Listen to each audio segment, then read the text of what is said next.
Hello everyone, welcome. I'm not telling you about Lion ever. Hello, how are we? Are we well? Nice to see you all on Tuesday.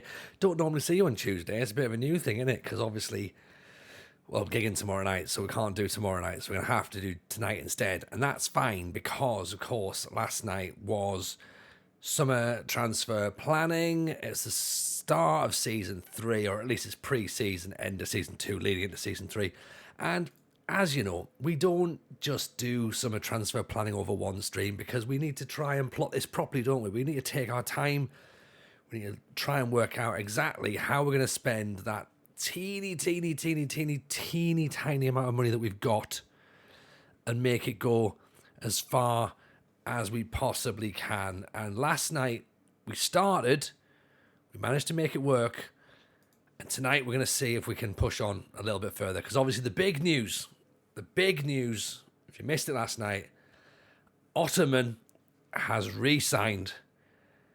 And quite frankly, that's amazing. But it does change our plan a little bit. Let's go have a look, shall we? I'm going to do that light as well, though, because it's annoying me ever so slightly. So 2 seconds.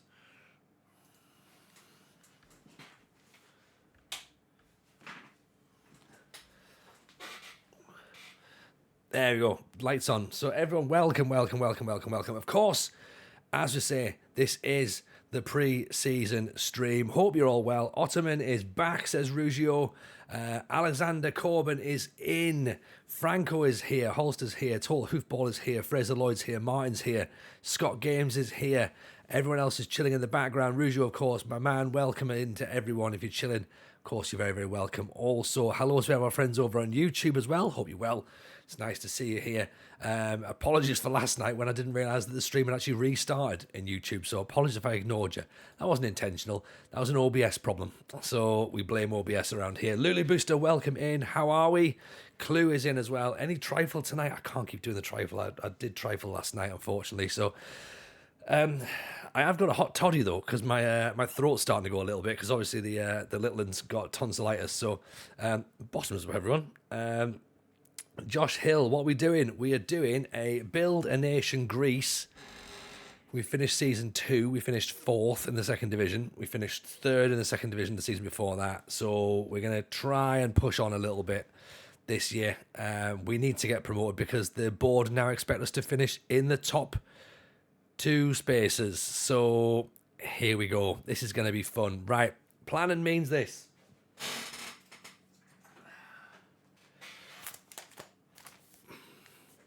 As we know, trusty pen and paper. So I had a bit of a look at my notes from last night. Okay, and we've obviously got other coloured pens as well for other bits and pieces that we might need. Lam will be most disappointed. I just had a bourbon biscuit with my coffee. Oh, we can't start that again. He's going to get angry, isn't he? Try not to upset Llama, please. Please don't upset Llama. That'll be horrible.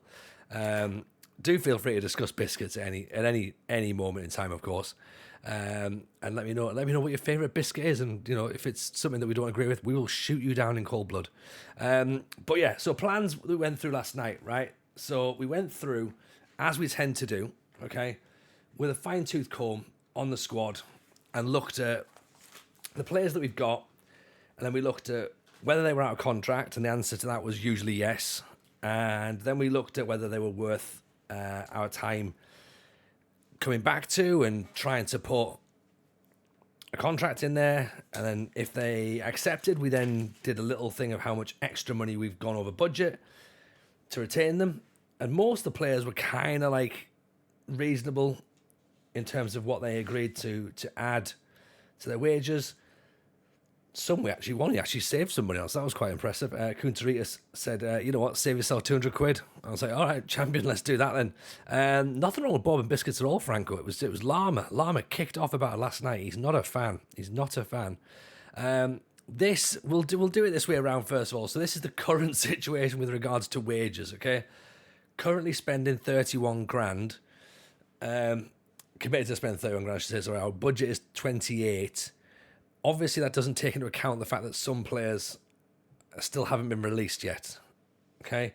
And some players might be coming in. bank balance has actually improved, believe it or not, Fraser. So we were minus 1.3 million at one point. So if anything, we're up to minus 750,000 now. So we're pretty much making it. We've halved our debt. So, you know what I mean? Easy. Brian, how important is the adaptability of the game for technical staff? I think if you're bringing in staff from a different country, adaptability is quite important, to be honest, because you obviously want to make sure that they can adapt into the new country pretty quickly. That's how I understand it, to be honest. I don't know if anyone in the chat thinks differently, but that's how I'm led to believe it works. We do, of course, have some players that will need to be removed. Some players we're hoping to bring in. We have signed three. 3 players are coming in. Potentially 2 more, but I may have ballsed it up a little bit. Okay. So Nikos Christogeorgios is coming in as a backup goalkeeper, or possibly first choice goalkeeper to rival Marcagiani. Either or, he looks pretty handy. He's going to be fine. He's going to be up there or thereabouts. Decent potential. I think he's the same wage as Marcagiani, so he costs us £1,000. It's actually 500 quid less than what he's currently earning at OFI. So, in a sense, we've saved some money there. Gotzamanidis. God, I'm going to have to learn how to pronounce that, aren't I? Gotzamanidis is the centre-back we brought in because we desperately needed a centre-back. And he, first of all, has formerly played for Larisa. Okay, you can see just behind that little where the social media banner is there. Once that goes off, you'll see there he has previously played for Larisa. Then he went to Adelaide. Then he went to Panathinaikos. He's coming back to Larisa again. And yeah, I think he looks pretty handy, to be honest. Jumping reach 15, strength 13, work rate is 12, determination's 14 though. Reasonable teamwork of 11, decision making's 11, anticipation's 11, heading 13, tackling 12. I mean, he's so much better than what we've got, believe it or not. Like if you think this guy's not great, then he is an absolute monster compared to all the players we have currently got. Dives into tackles with aggression of 13. Interesting. Yeah, maybe he just bounces back off. But physical centre-back. So, fairly ambitious as well, which again is going to be handy for us. Good in the air, consistent performer. Let's bring him in. We're also hoping to bring in Maudo Dieng. We don't know anything about him, but we've taken a massive punt on him, figuring he comes from Generation Foot. We can't quite get the deal over the line yet because obviously there's a signing on fee, which we don't have. So it might be the situation where we might have to wait until he's out of contract and then we try and re-sign him again.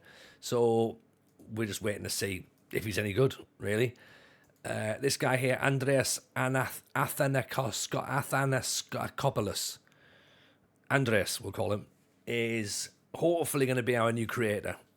Again, if we can get the deal over the line. He has 7 goals last season, 13 assists, 30 games he played for Kavala, again in our division, in the second division. Flair, determination, vision, passing, corners, dribbling, first touch, technique, fitness. He's everything we need, to be honest. Dictates tempo, dwells on the ball's a little bit of a concern, I must admit. But bring him in and see what he can do. Hopefully he can be someone who can help unlock defences, to be honest, and help create a few bits and pieces for us. And then we've also brought in Nikos Mazouras, who's a winger on loan from Panachakai. I think that's how you pronounce it. Might be wrong again. But again, just an extra body to either be on the left or the right-hand side. Reasonable crossing, reasonable flair, determination. No strength at all. None whatsoever. 4. But we're not paying his wages and he's coming in on loan. So at the minute, 3 players are in. Okay? Evening Czar, how are we? We're about to sign someone with passing and vision. Disgusting. I know. We're who are we, and what have we done with TJ, and what have we done with Larisa? So this is where the club currently looks right now. Okay, and this of course is last season's formation where we played that 4-4-2. We might change it. We don't know. We'll see what players we finally get in, and that'll decide upon what we change things to. What I think we need to do, though, is I think we need to get an order of priorities list, because what I was thinking earlier on was, in our heads, before Ottoman had re-signed. And if you've not seen Ottoman, by the way, this is why we're saying this is a big deal that he's re-signed for another year. So a Uruguayan midfielder, plays out on the wing, 7 goals, 7 assists in 25 games, 7.2 average rating over the season as a midfielder, 7.5 up front, 7.23 overall. Basically, he's been with us 2 years, 12 goals in 46 games. He is our star player, really. But he's on £2,200 a week, which is the most we're paying anybody. And in a sense, because he was being wanted by teams in League One, we sort of thought that he was going to leave. So we started to think about, right, well, can we put his wages elsewhere? For £2,200, can we get maybe 2 players, like a player who's maybe on 1,400 quid and then a player who's maybe on 500 quid, 600 quid, just to back up, spend that same money, but get 2 players, We didn't really think he was going to re-sign because he did say how he's going to consider his options, and then he was kicking off a bit, and obviously now he's left, we thought. So when he decided to say, look, you know what, I'm going to stay, in a sense, it sort of changed our transfer plan a little bit because we might have been relying on some of that cash. But at the end of the day, we've kept our best player. So I've got to be 100% happy with that, really. So now I don't need a right midfielder now. That's my thing. I don't need to sign a right midfielder. Evening Black Dragon, how are you, pal? Good to see you. Hope you are well. We are going to be releasing Pedroso, who's out on the left. Again, he's another £2,000. On the face of it, looks pretty good. Attributes look very, very good.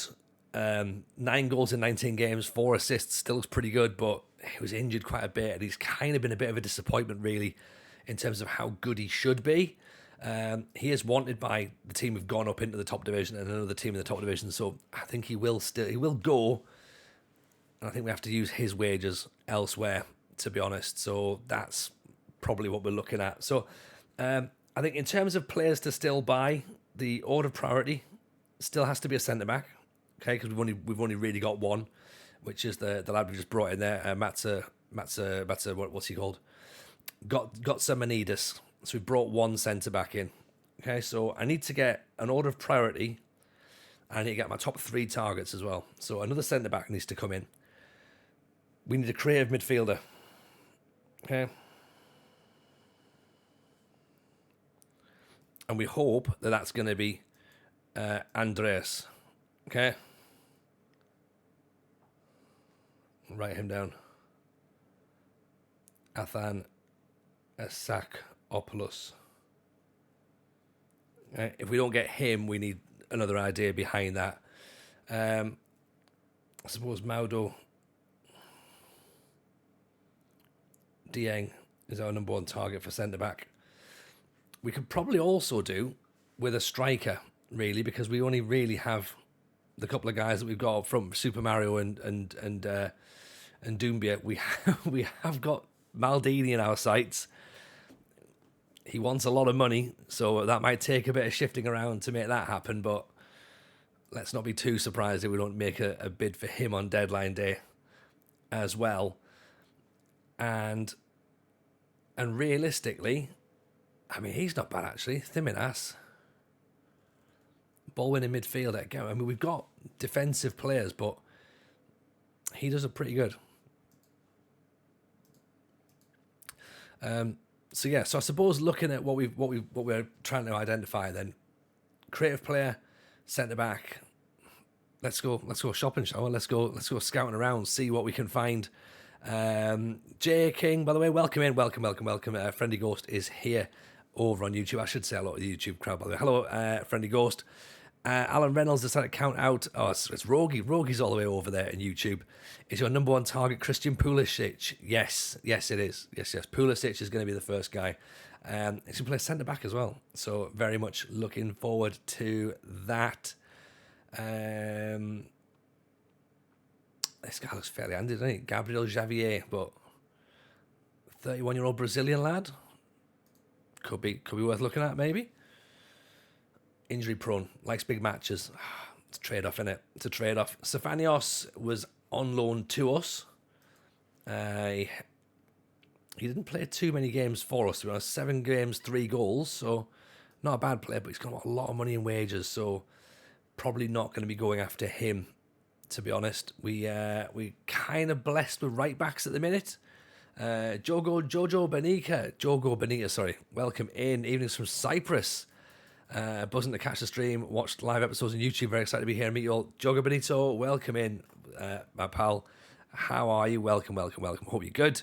It's nice to see you in, and welcome into the squad. To be honest, it's nice that we can mix things up. We can have people coming over from YouTube, going over from YouTube to Twitch, and vice versa. So that's what we like. A bit of dynamism, a bit of mixology, and keeping everyone on their toes, which is good. Yanis Apostolakis looks reasonable. Decent determination, decent decision making, decent work rate, reasonable teamwork. Fitness is okay. Gets forward. Can pass a little bit. He's not got much else technical about him, but he seems to be able to fill a few positions, so he could potentially be an option. I'm going to put him on a short list, actually. So, Apostolakis. So there'll be another Apostolakis we'll have in. We've already got a player called Christopoulos on the shortlist as a centre-back, and Kyriopoulos as well. So, Dorjan, Portuguese poacher. Portuguese, yeah. Oh, God. Doing good, bless you. Using YouTube and Twitch. I thought I'd give Twitch a try. Yeah. Well, to be honest, I'm a big fan of how Twitch works, to be honest. I like it over here. It's good fun, and then obviously we can now bounce things back and forth. So we thought let's try that. Let's see if it can work on YouTube as well. And we've had a couple of little gremlins in the in terms of how it gets put together, but I think we're just about there now. It seems to be getting there, doesn't it? Sean McAllister, really, really fast. Wages are very, very high, of course. Really fast, good composure, leadership, teamwork, passing. From Everton, English, so he wouldn't count. So Northern Ireland, sorry, he might count as non-EU. Then if he's Northern Irish, we'll have to double check on that. Grant Elazej, Alfie Whitman's goalkeeper, Niall John. Obviously, the fact that given the fact that we are in Greece, English players don't count as non-EU, sorry. So that sort of helps when we come to try and build this nation. We can use those English players to bring them in because they're usually fairly high repped, and then we can sell them on for decent money and put that money back into the club. That's the thinking behind it. Northern Irish is part of the EU for the Greek League. Perfect. That's what we want. Andres Njo. $6,000. There's no way we can afford $6,000. We'll put him on the shortlist though. Maximilio Lavera. I mean, what would be good though is if we can get players in on loan, and then it's not going to cost us any money. I think that's going to be my priority really going forward. To be like, how's about we try and get these guys in on loan? He looks pretty handy actually, to be honest. Jacopo Gianelli, determination 15, passing, vision, balance, moves the ball to the right, goes for a bit of a dribble. Not too. But this guy as well. Demirican. 14 for acceleration, 14 for dribbling, pace, flair, off the ball, vision, 6 foot. Oh, I like the look of this guy. He wants a lot of money in wages, but I like him. I like that lad. We requested reports on this guy. Bosnian centre-back. Jumping reach 20. Acceleration 8. Doesn't matter. Doesn't matter that he can't run. He's 6'7". You know how we said we were lacking height? I think we found our height. I think we might have found our height. Yeah.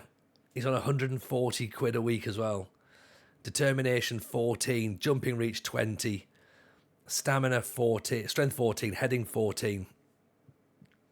I mean, there's our guy, right?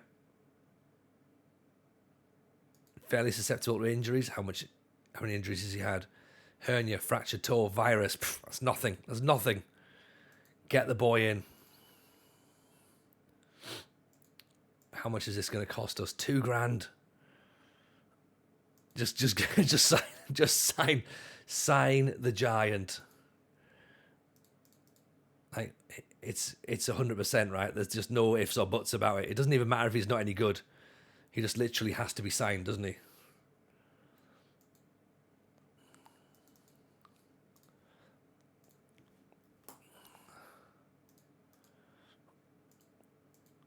$1.7 again. We're spending a lot of money. We're spending a lot of money, but can we move some cash around and get the deal done? That's what we need to wonder. He's 6'7". Get him in. Sean McAllister looks good. Sean McAllister does look good. Ghost on YouTube. So we have to see if we can get him in, because I think he's going to cost us money now, like a lot of money now, because of how because that he's obviously still going to be on his English wages. So let's hope that we can sign him in. So Maodo Dieng can come in, right? Are we gonna? What do we think? Hang on, I'm gonna very, very, very quickly run a poll here, based on the fact that none of us know. Okay. Okay. Dieng. Gold dust or gold dud? That's what we're gonna go. What do we reckon? We don't know anything about him at all. Okay, YouTubers. This is all we know about Maodo Dieng. Rogi said that Generation Foot have decent players. And Bo didn't technically. I don't know how we found him actually.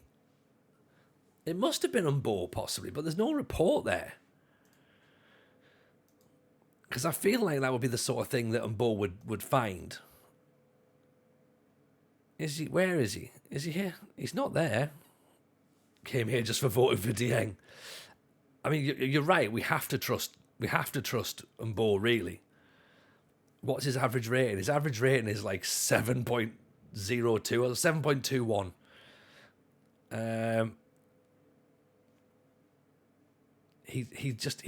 I don't know what division Generation Foot play, but he intercepted 68 times. He cleared the ball 45 times. He had 65 tackles. Umbo knows best. He really does, doesn't he? He really does. Umbo found us Doumbia. So whatever happens, Umbo has found us one man. Obviously, we signed Dieng now. So here's the question as well. We signed Dieng now. We run the risk of not getting Andreas in. Do we wait? Maybe get him for a bit cheaper. I think we just go, don't we? Dabazas has got to be the director of football. He's got to stay there. Like, do you know what I mean? There's no way we can move Dabazas out and be like, right, yeah, you know what? I know you're a Larisa legend, but hey, Umbo and Penzer's here. Who, again, is also a Larisa legend, by the way. I don't know if he's quite as much of a legend. We're going with Gold Dust. Let's see then, shall we? We'll find out in 2 weeks. Because we don't know. We don't know how good he's going to be. We presume he's good. Greece has already moved up 5 places to 15th in the competition rankings list. This is easy. We're building a nation and we're not even in the top division. Do you know what I mean? Dabazas out. Oh. Some big chats here, innit? Larisa have moved up 87 places to 285th. So, you know, again, we're on the charge. We are on the charge. We need 284 teams to overtake before we are the best team in Europe. We still have to overtake the 3 other teams in Greece who were better than us in the 2nd division. Almost completed the challenge without being promoted. Yeah, easy. This, isn't it, Franco? Easy. So, Mbo is in. So Dieng is in. So that is 2 centre-backs. Kolosavitos. I don't even know how you pronounce that. Kolovestios. Former centre-back. Born in Larisa. I think we looked at him before, didn't we? Yeah, he's on the shortlist. Yeah, he's already on the shortlist. 33. He's got a contract till 2027, so he's obviously not going to be coming anywhere yet. But good determination. Really, really good determination, actually. Yuzo Niang looks fairly handy as well, so we'll keep him on the shortlist. Might be able to build a team of Senegalese and Malian players and do it that way.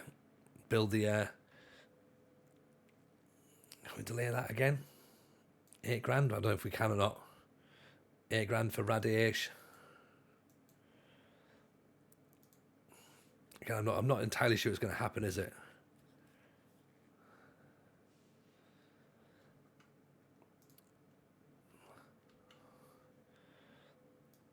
Just going to clip this and go, why did Tony look at this player? Don't worry, we can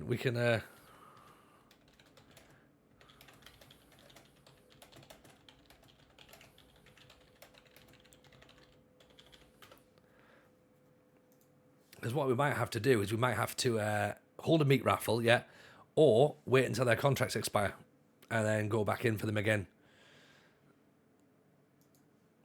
So that could be the best way of doing it. Yeah. Obviously, we've spent $4,000 on it on Dieng, and he could well have gone on a free. There's no one else was going in for him.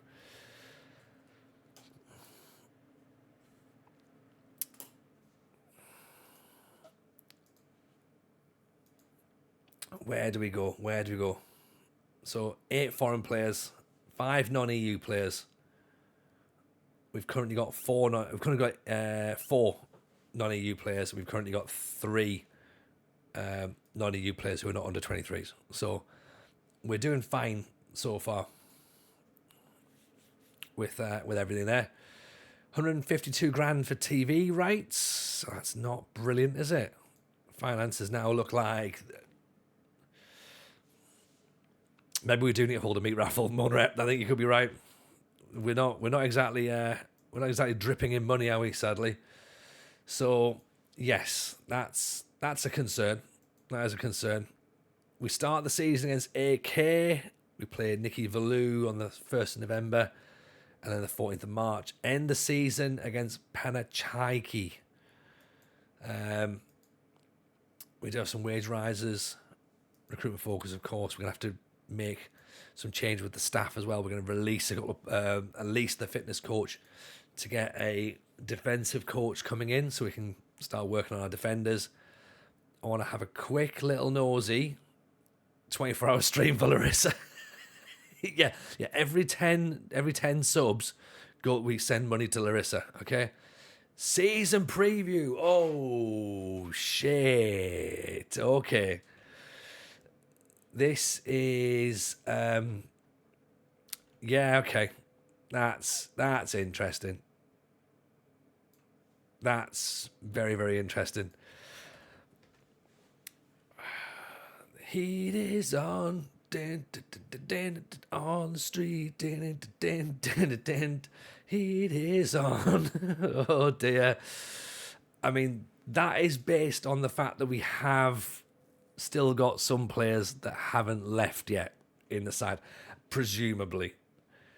No excuses. Plenty of excuses now. Plenty of excuses. In fact, you know what? Plenty of problems right now. Every 30 subs, Tony starts another podcast. Yeah, do it. I'll start a hooch-based podcast if I have to. You know, just to get that sweet, sweet sponsorship money coming in. Give it to me. Inject it in my veins. 5p in from Scott. Right. So we want 5p already in the meter.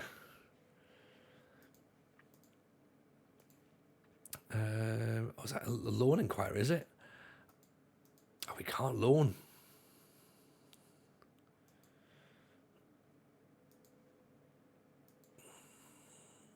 After shoddy officiating has just robbed us against Coventry. That's cheered me up. Come on, Larisa. Title challenges. Here we come. Yeah. That could be a thing. Yeah, let's go and win a title, shall we? Yeah. Too much. Far too much. English players wanting wages. Who'd have thought? Trifles cost. I'm just bellied. Just finished a whole one. Yeah. They'll get to you. You gotta work your way up to a trifle. You know, people just go straight in and be like, "It's just a trifle. This will be easy." They don't know what dedication it takes to eat a trifle properly and regularly. Did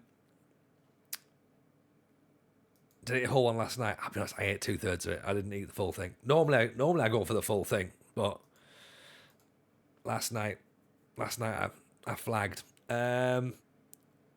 Questions. I know we said Paraskevas was going to stay because he's versatile. Is he actually good enough to stay? He's 400 quid. He's got good determination, good decision making, good work rate, good tackling. He's not really got much else. But he plays everywhere. Plegas is on at least 700 quid. Plegas, I feel bad for him, but I think it's time he goes. I did say on last night's stream, if we go into the season with a midfield of Plegas and Petralis, I'll be disappointed because I don't think that's good enough to challenge for the title. He's wanted by Kalamata, so again he'd stay within Greece, so that would help.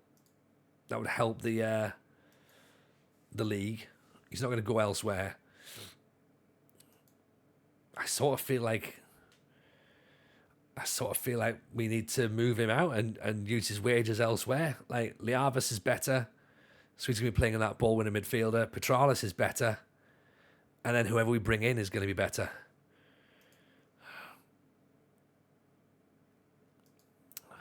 All agreed for releasing Plegas? Yeah. He's 28. He's not going to get any better, is he? Like, I think Paraskevas, I think, has to go as well. So we'll release him.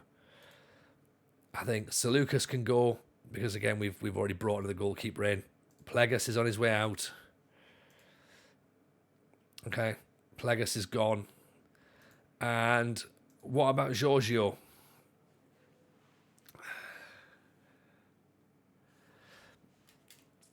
I think he's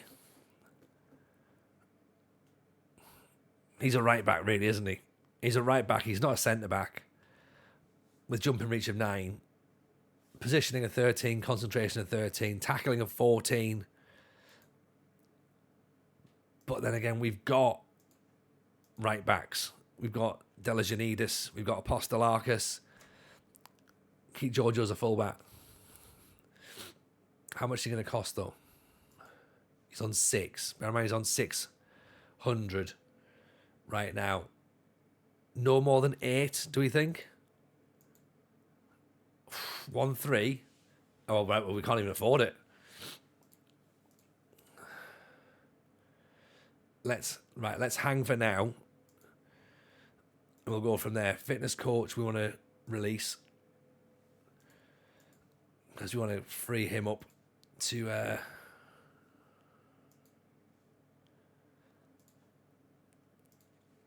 get a new defensive coach in.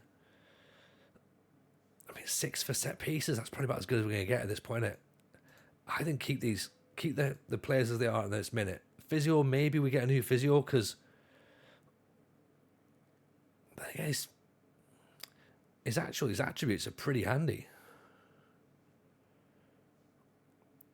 You know what? Let's trust the backroom staff. They've got 1 year to work for us, okay? And then after that, 85 quid to 240. Don't be silly, mate. Not happening. 200 quid. We got lots of injuries last year, But we've also now got RDF's training schedules to plug in. So there's going to be that to look at as well. Okay, so theoretically, we might actually have less injuries next season. There's a friendly ghost saying that he's not a big fan. I presume that's a big fan, not a big fan of Plegas, I'm presuming. A friendly ghost. So Matteo Stropper. Oh, could you imagine if we get him in? Stopper, he's he's an actual footballer. 400 quid from Sampdoria. Oh, I'm getting all excited now. I'm getting all giddy, aren't I? I'm not even. Right, I'm gonna write it down. I don't think we. I haven't even considered bringing a player in from Sampdoria, but technique 13 to 17, flair, decisions, aggression, acceleration. Yeah, let me see. No compensation, 400 quid a week. Let's see what happens when he gets released, shall we? We might not be able to go in for this at the minute. £6,000 apparently. No chance. No chance we're going to get that. £8,000 to get this one over the line. I'm going to try and delay it again. Actually, you know what? I'm not. I'm going to cancel it, and I'm going to hope that these guys leave their clubs. Excuse me. Is he on a doping ban? I don't think so. I think he's just he's obviously just realised that, you know, he's not playing. He was out on loan at Serie B. Serie C, sorry. So, oh, hang on, 2 seconds.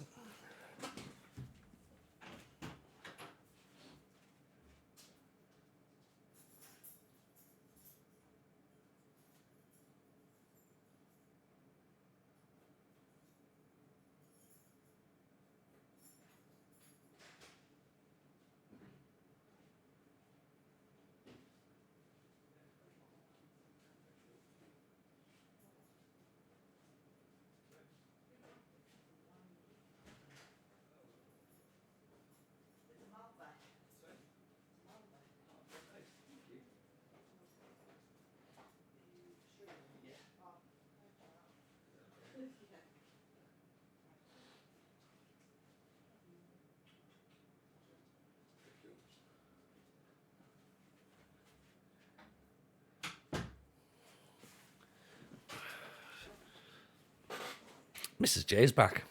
Everyone's happy about that, aren't they? Don't suppose Pavel Nedved, David Trezeguet, or Dennis Bergkamp fancy wearing the maroon staff jerseys. I mean, imagine that. Imagine that. That would be quite the move, wouldn't it? I'm going to put Radalik, Stropper, and Andreas. Right. Let's see, shall we? See what happens when these players' contracts actually expire. We have got Teddy Sheringham, you're right, Franco. So we've already kind of got Premiership legend covered, haven't we, really? In the grand scheme of things.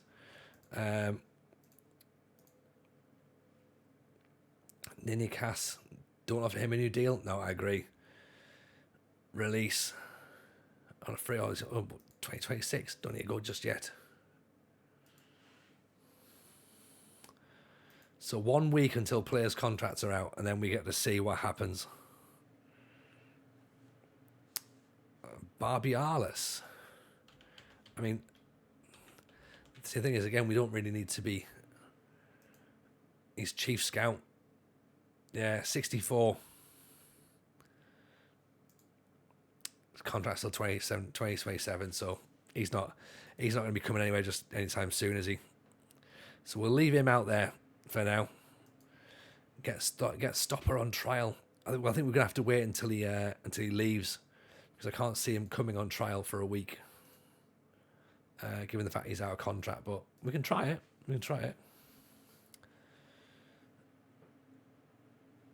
So 9 contracts come to an end, 5 loans come to an end. That's a lot of players that are going to be leaving, isn't it? His loss, exactly. Yeah, we're on the march. Everyone knows that. Thanos Catalaris looks very, very good, but he also wants $4.5 grand, so he's off to the Cypriot League. Stopper snubs Larisa for trial. All right, well, we'll remember that. I mean, we'll forget it very quickly as well when he goes, oh, I've made a mistake. And we go, yeah, good, yeah, in you come, mate. I mean, this guy looks like a decent player. Burner. We obviously won't be getting him unless he's available on loan. But he looks very tidy, doesn't he? Stanzos. Youngster, 140 quid. Where was that other lad? Was it Porto we looked at? There was the youngster that was wanted by everybody, and we were like, oh, should we try and see if we can get him in on loan? Was it him? Matty C, in with the prime 6 months. Thank you, Matty. Very, very kind indeed. Appreciate the support, buddy. Hope you're good. Very, very kind indeed. Thank you for that. It's not Burner. João Teixeira, that was the lad. He's got a contract until 2029 now, so nobody signed him. So maybe we can go for a loan. 1,200 quid. Thanos played for my rival club. Oh, really? Ammonia Nicosia, for the sake of the save, I would tolerate him. That's the thing. Sometimes you just got to override all that, haven't you? And be like, look, you know what? It's for the greater good. Let's put our rivalries aside and take on some real life, some FM stuff, and we'll go with that. It is the greater good, absolutely the greater good. Singaras, is it Singaras? Is that how we pronounce it? Is absolutely a player that everyone would like, but he's going to want so much money. He's going to end up going to Tripoli, isn't he? 88 recommendations. Let's go through them, shall we? Ozdoev. Oh, we know about him. $4 a week wages. $8. Villavera. Simias. Simias looks handy enough, doesn't it? If that's right, a wage for a couple of £100. That's not a bad little backup option, is it? Let me write his name down.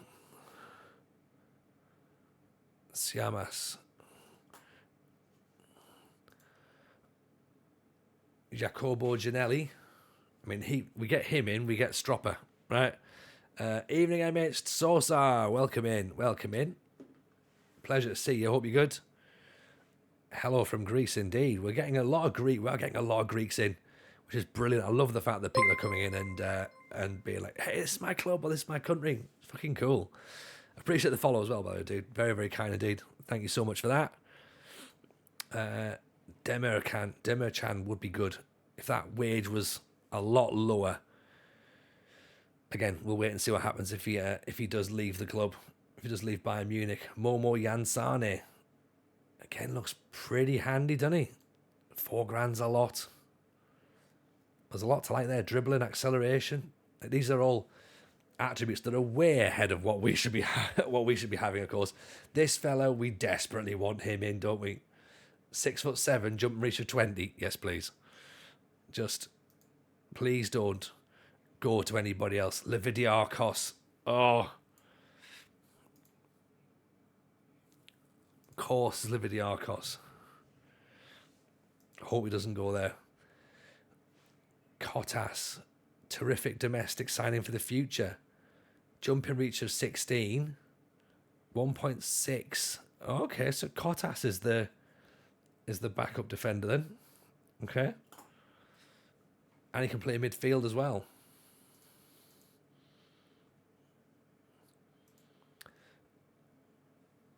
Fikaj. earns 240 quid a week. He's not really got the physicality to be a centre-back, has he? I don't think. Lassie definitely has, but then Lassie also costs $5.5 a week, so I'm not going to go for him. Christopoulos, I think he's the guy we had on. Did we have him on loan? No. It was another Christopoulos we had at AEK. He looks fine. He looks fine, actually. He's on our shortlist, as is this guy, Liagas. But to be fair, I think we've got most centre-backs in Greece on our shortlist, really. Bargalianas looks very, very good, but that's probably a little bit too high for us, wages-wise. Plus, it looks like we're going to have to sign him because he's still got a contract for next season. As Tony launched a Larisa-shaped torpedo through the support hearts of promotion this season. I hope so. We're desperate to go up, aren't we? Like, we would love to. SAVD, welcome in, appreciate the follow. Like, we'd love to do it, and we'd love to sort of like be like, right, let's get it done. But we've also got to be realistic, and that's the problem. That's when this stream doesn't work. Do you know what I mean? Like, when realism starts happening, that's when concerns happen. The board and the media think that Larisa is ready to go. We wouldn't love to. We are going up. Saying the expectation is we're going up. YouTube, what are you saying? Are we going up? SAVD in from Greece as well. Hello, nice to see you. Hope you're good. Thank you very much for coming and joining us. Hope life's treating you well. Whereabouts in Greece are you from then? Who's your Greek team? Kialos, Elnas, Spera. Where's Spera at? I'm learning the Greek leagues as we go through, so apologies if my... first of all, apologies if my pronunciations will be horrific. So that's the first thing I need to apologise about. And then after that, we'll start apologising for how the team play. Yeah, a Panathinaikos fan. Okay, that's good. That's good. Abanda looks pretty decent. I mean, to be fair, most of the players that my scouts are picking up look pretty handy.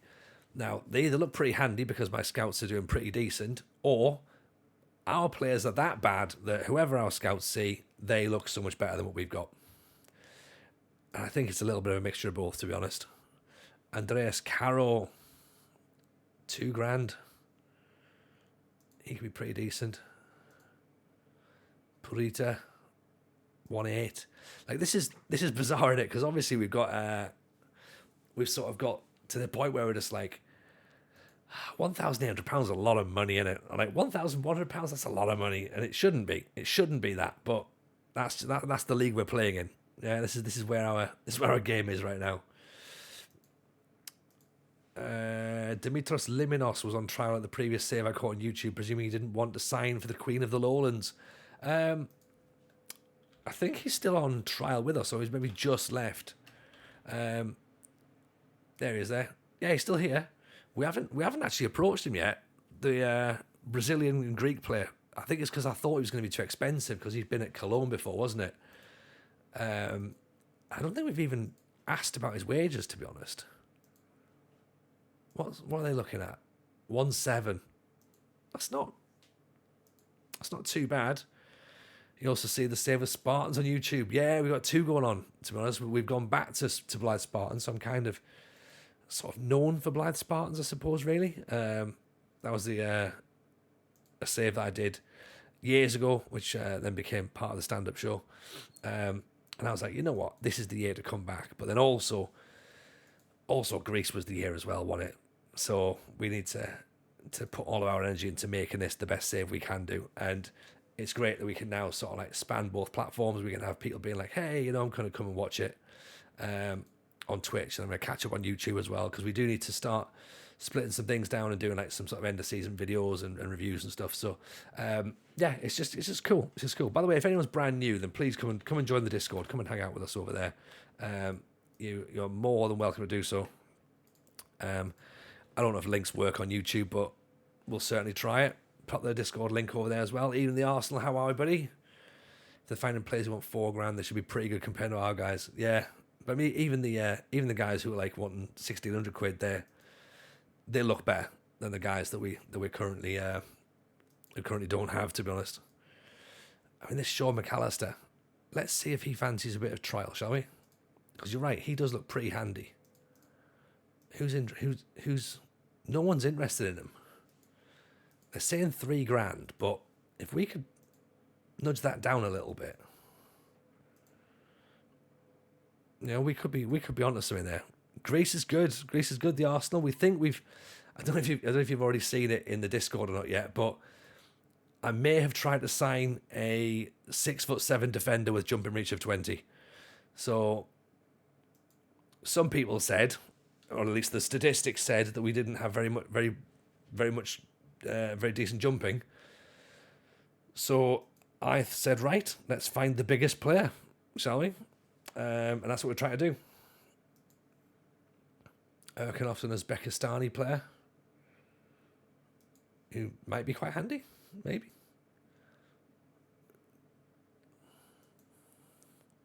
Signed a Senegalese defender blind. Yeah. I mean, yeah, there's that as well. We also signed a player that we have no idea about. But that's where the fun comes, right? That's where the fun comes. We don't McAllister doesn't want to come on trial just yet. Right, okay, fine. Whatevs. If that's how he's going to do it, we'll see.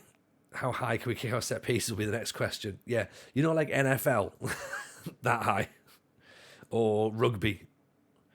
Or you see when strongmen throw things up in the air over heights. That. What would happen if you're sacked, though? Interesting question. We just take another team. We're taking another team, Scott. We're trying to build a nation. We're not trying to build one club. So what'll happen is we'll look at another club in the second division, presumably, unless we somehow fluke our way into the top division and get a team who's maybe near the bottom. And we go with another club. All it does is it just means that the plan to build the nation obviously slows down a little bit. Evening, Lelujo. How are you, buddy? Welcome in. Welcome, Raiders. How are we? Hope we're well. How's the stream? Welcome, head, heart, and balls. Nice to see you. Then we should probably say, by the way, everyone who's come in, Simen, appreciate you as well. Very, very kind. TJ falling upwards, never. It has been known. It has been known in the past. AB95, welcome in. Evening to you. Simen, of course. Appreciate the follow. Rab, appreciate the follow as well. Thank you very much. Of course, if anyone does want to drop a follow, we are doing Build a Nation Greece here. If you followed Kev for years, you know Kev's done Greece before, so you know this is going to be a fun save, don't you? Bowlaskov, you've decided to do the same thing. You've hit that follow button. Stubbsy's hit the follow button. Appreciate you all. We're currently in season 3 transfer planning, to be honest. Carlo Darts, appreciate that follow also. This is the second part of our transfer stream, because we do this. It takes a while, the way that we do it, right? Because I go through things... Because basically I need to try and limit the excuses for failure the following season. So we've got notepads. We've got notepads out. We will obviously go through with sort of like scratching stuff down. Things we like, things we don't like. We've gone through contracts. We've gone through lists of priorities of, positions that we need to fill and our number 1, 2, 3 options. And that seems to be working pretty handily. If that doesn't work, sometimes we just sign players blind, because that's also fun. And we do that. So we've got a Senegalese centre-back coming in 3 days' time who we don't know anything about, but we figured why not.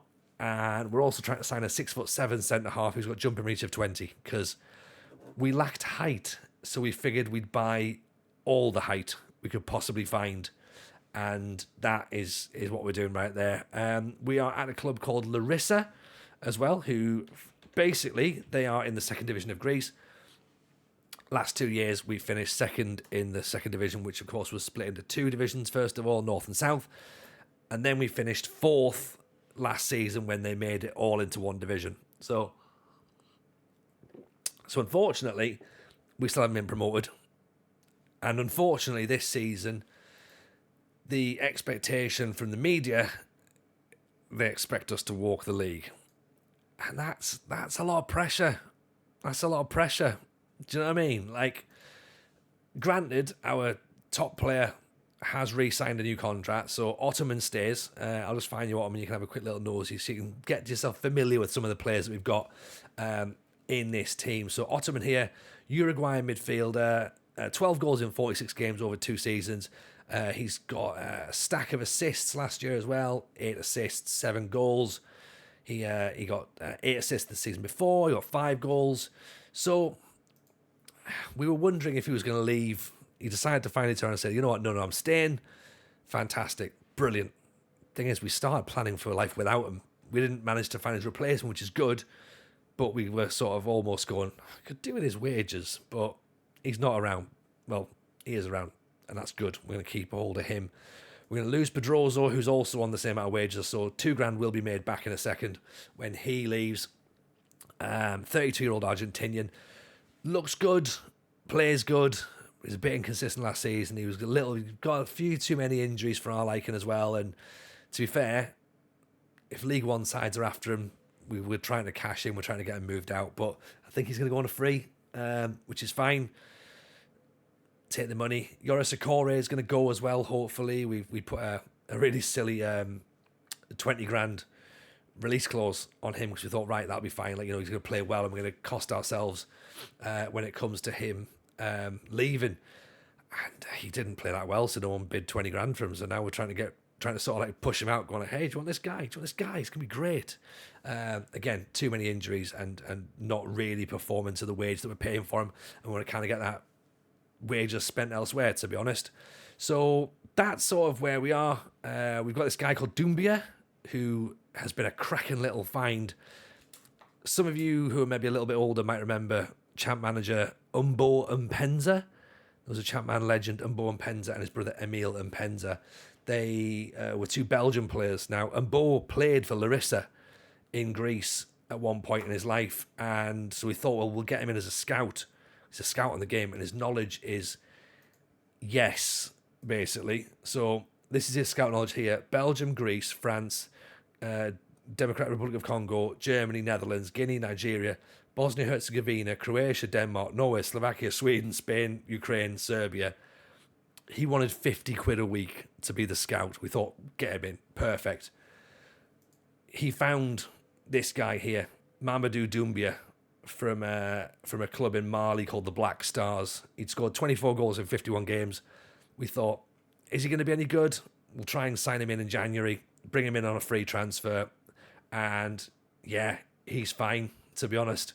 10 goals in 17 games and 6 assists as well.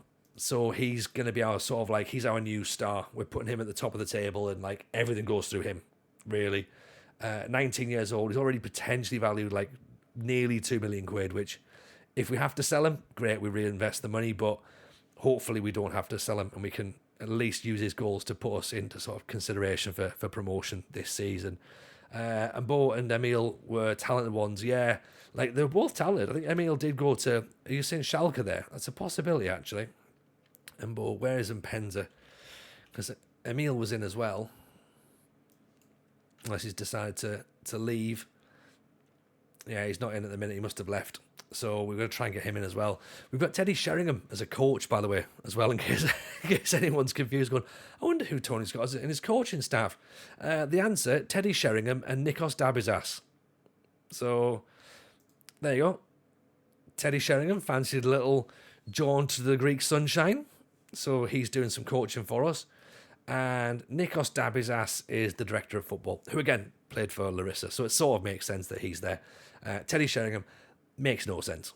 I can't really tell you if there's anything that makes sense there. So if that sounds like the sort of thing you're into, we do Mondays, Wednesdays, Fridays. Obviously today's Tuesday, but I'm gigging tomorrow night, so I thought we'd bring things forward a little bit, and basically we will stream tonight. So if you like the sort of thing there, drop a follow on it. Of course, we're also doing it over on YouTube as well right now, and as I say, Discord's in there, and the FM show is also worth a little nosy at. Of course, we do the FM show, myself, RDF Tactics, and producer Steve, out every Wednesday. Hey, what day is tomorrow? Tomorrow's Wednesday. Get yourself involved in the podcast. There's going to be a new episode comes tomorrow. It's going to be great. We're talking about tactics. It's going to be fun. If you're part of the Patreon, you've already seen it. You've already seen it and heard it. So I'll let you lot be the judge of whether it's good or not. But I think it is. I think it's a good one. So, right, fitness coach is gone, which means I can now apply, or at least put a ad in the paper tomorrow for a defensive coach. Bazookas has sadly left. I mean, he has gone to be on a free. So there's no selling for Pinakas. There's no selling for Zulis. Giorgio's contract expired, so we need to make a little note of that. I mean, he wants too much money at the minute, so.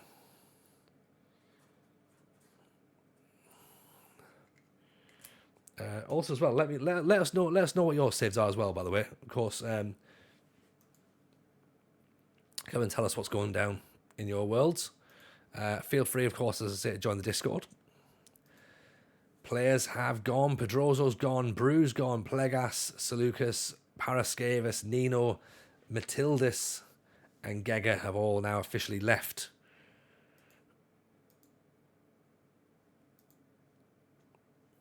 So let's see what that looks like, shall we? Clue flying high in Croatia. That's what we still like. Can we offer a player to a specific club? I think you can offer them to a specific country. In fact, I think you can. No, you used to be able to do that, didn't you? But I don't know if they've changed now with the releasing players with the transfer room. Let's see what Dieng looks like, shall we? Inconsistent with Aberdeen, played captain, led club to glory, the former Magpie, scored against Sunderland. Man knows big matches. Also got turned inside out by Dennis Bergkamp. Didn't he? Inside out. Heskey's son's trial is finished. Nodge is without a club there. Let's see what Dieng looks like, shall we? We're hoping he's going to be good. We've signed this player completely blind. We've also trialed Maldini, Daniel Maldini, by the way. Not.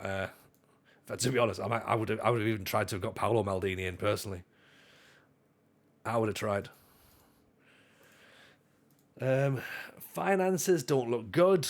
We're currently £860 in the red. Wages, we are literally like scraping the barrel here. Oh no. What are they saying here then? Liminos could go to Kalamata. Panios could go after Strezos. And Shanyan can go after Chatzinopoulos. Mazuris, yeah, see, I knew that they'd be pissed off about that. Like, this backup player coming in. And he's clearly backup. He's on loan. He's not costing us anything. We'll see how we go. 3 signings finalised. Dieng, very pleased to sign a player of this calibre and importance. Signed unseen.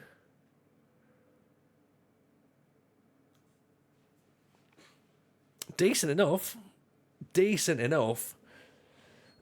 Jumping reach 15, acceleration 15, positioning 15, marking 15, heading 15, tackling 14, determination 13. That will do. Thank you. Concentration, not brilliant. Composure, not brilliant. But defensively, just fine. Not particularly brave, but doesn't need to be. I'm going to get the 6'7" lad to stand next to him, get him to throw himself into everything. He's workable for 600 grand. Yeah, we could probably sell him for a little bit more if needs be, but yeah, for 19, you know what? For 19, that's all right, innit? We've looked out there, I think, and then we'll partner him with Gotsamanidis. There's your anticipation. There's your bravery. There's your teamwork and your work rate. Is that a decent centre-back pairing? Have we, on paper, have we sort of done what we've needed to do? Not even a scout to take credit. We were blindfolded and hit the target big time. We did. I'm just going to check on Rogi in the YouTube chat. Rogi, Dieng is a good one. We've done well with Dieng. Big shout out for the forgotten brother Emil and Penza. Yeah, absolutely. Absolutely. And Nikos Christogeorgios there, that's just a backup. A backup goalkeeper. So the big lad on stopper and DM on cover. That's not a bad shout, you know. That's not a bad shout. He's quick. He's proper quick.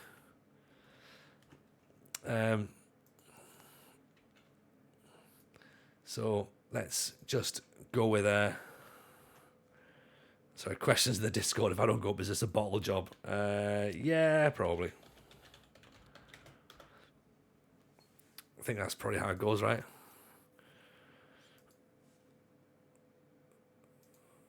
Defensively, there is definitely an upgrade there, isn't there? You're right, Black Dragon. That is definitely an upgrade. And he's left-footed as well.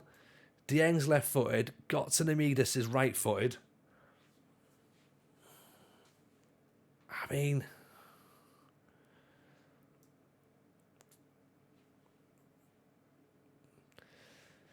Oh... It's working, isn't it? We should nickname them Thunder and Lightning. I mean, again, let's not get ourselves too carried away just yet, okay? Let's not get ourselves too carried away just yet, because there is still concern, okay? Concern is we still haven't signed. We're still a couple of players short, right? You know what? Salou Faye is another one from Generation Foot.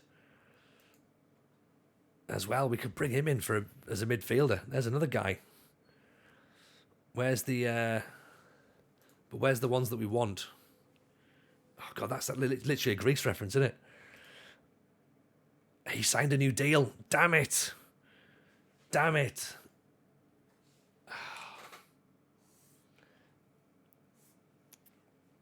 Andreas re-signed. We had to roll the dice a little, didn't we? Because we kept delaying it, and being like, right, you know, do you reckon that if we delay it one more time, because we didn't have the money to actually lock it down, like, could we delay it one more time, still get it over the line? And we went, and I thought maybe we just front it up and go, look, it'll be fine. Let's go with it. Delay it, say no, wait until his contract expires, go back in. I was wrong. Sorry, everyone. Sorry. So that now means that we need to find a midfielder. Pelu in with the follow. Appreciate you. Very kind. Thank you for that. I mean, Salou Faye could be that guy. He could be. He looks like he's got everything we need, doesn't it? Work rate, technique, first touch, long shots, flair, agility. Mr. Sparkle, appreciate the follow. Thank you for that. He could be good.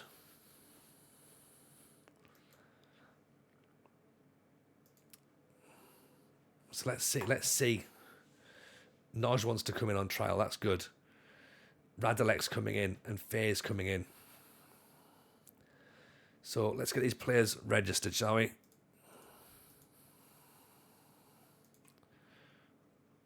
So we've now got 4 non-EU players and 2 who are under 23s.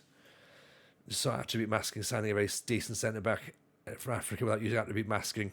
Yeah. That's how you do it, innit? Played these games since CM 98, 99, and when you think you've seen it all, here comes a spanner in your face. Sometimes you just get a feeling.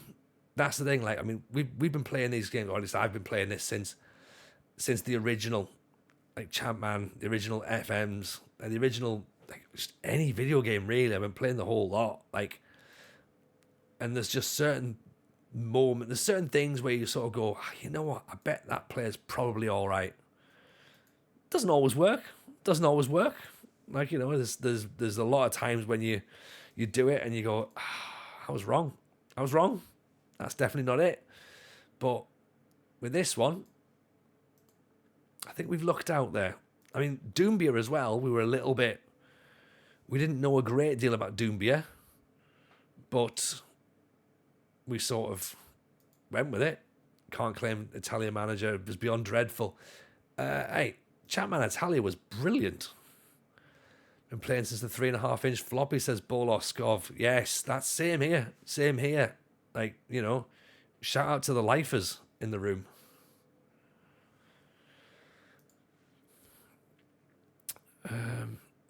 So the issue now, of course, is that we haven't really got any more players that we can lose. This is kind of us. We've got some players we can put back into the under-21s to sort of make our squad look less bloated. Am I watching the VOD of last night? Still on the Corey dilemmas. Hello, Llama. How are you, buddy? Well, we're still trying to get rid of a Corey, but I don't know if you've just come in or not, Llama, but if you have just come in, we played a little bit of a game of signing players blind, and we looked at a player called Maudo Dieng, a 19-year-old Senegalese centre-back from Generation Foot. And something about him just sort of made us think that maybe he was going to be all right. And he sort of is okay, really. He's not too shabby. He's got everything we need.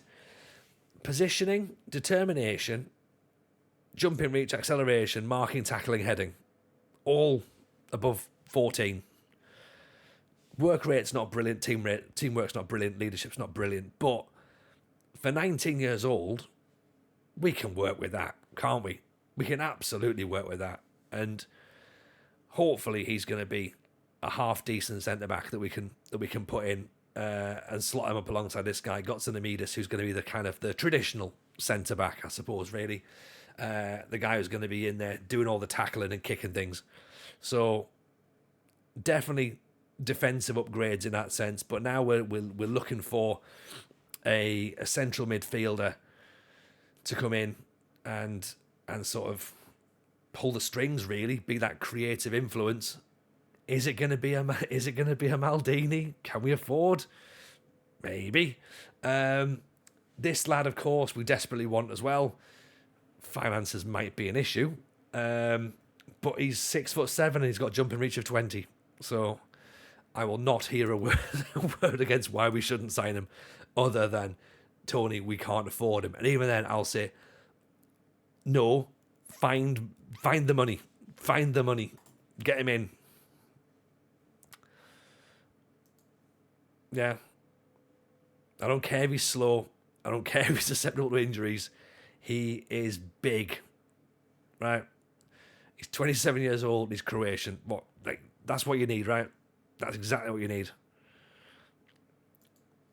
Say not with that pace, friendly ghost, maybe not. But if you've got little Dieng running around as well, then he can do all the running. You know, even a nomadic striker, welcome in. Hope you're well. Get him to play left back and then find 2 6'8" centre backs.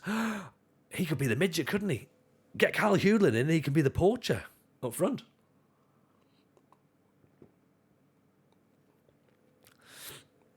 Salufé looks all right, doesn't he? He's sort of got what we need as well. I'm so old, I was over 30 before I got my first phone. It was a work phone. Oh, Nigel, don't worry. I know I'm not quite in your age bracket yet, but I'm very much in that age as well. Like, my first phone was when I was 21, I think. So yeah, maybe 21. Maybe a little bit younger. I definitely had one before the millennium. But so maybe before 21. But Salufé looks handy, quick, good decision making, good work rate, technique, long shots, first touch, dribbling. Is he the guy that's going to pick the ball up and just drive on through the midfield? Do we then change him to a box-to-box midfielder? Or what is he, a Mazzala? I'm guessing he's a Mazzala. Like,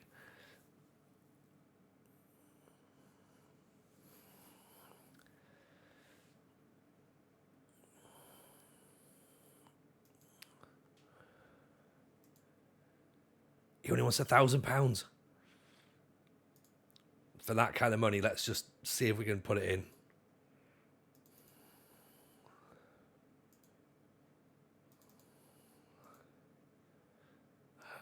1,200. Got to sign him first. Get him in. Get him in. Get the boy through the door. Loan offers made for Akore. Yes. And they're going to pay his wages. Get in.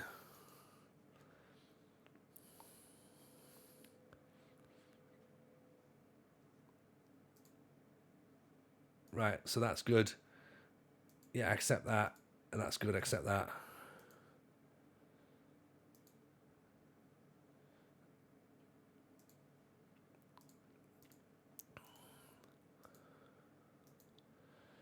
What stopper? The Police wrote a song about me on the first album, born in the 50s. It's a Latvian striker with his first name, Roberts. He's got 20 jumping and heading 18. Let's have a look, shall we? For Latvia, presumably Ghost. He's going to be in the national team. Yeah. Roberts Uldulkrisk, is that the guy? 6'6", jumping reach. There we go. 27 years old. He's not me coming in just yet, but we'll stick him on the shortlist. He'll be one of our players in the future. Let's have a look at the low market. See what the low market looks like at this point, because we could probably do with some backup. Is there anyone that we've seen previously that we quite like the look of? Oscar Bob.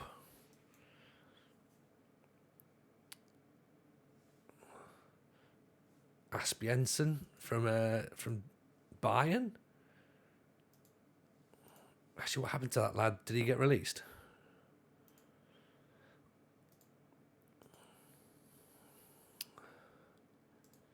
Sorry, let me go back. I'm sure I've got some sort of ADD or something. Sign Bob Blind. It was Bob Bradley, wasn't it? That was the American. Where is he? Oh, there's that McAllister. Let's get him in. Let's get him on that trial. See what he looks like. There's this lad from Everton as well, Lama, who he was on $3,500 at Everton, but hopefully we can maybe get him for a little bit cheaper. Was he on the left hand side? Was he?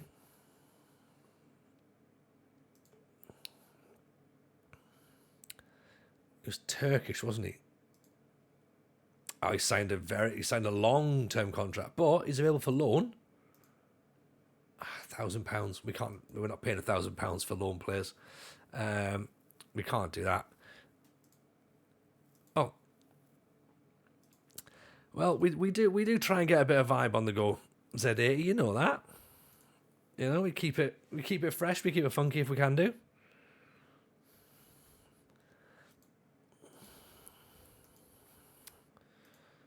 Zimas is going to want a lot of money, is he? Well, let's get him in and have a little peek, shall we?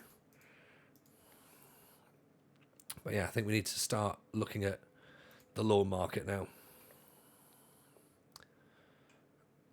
We brought Heskey's son in on loan last season. I wonder if we do it again. Because in a sense, it wasn't the worst decision we made. And make of that what you will, as to how many other decisions we made. Zavaridis.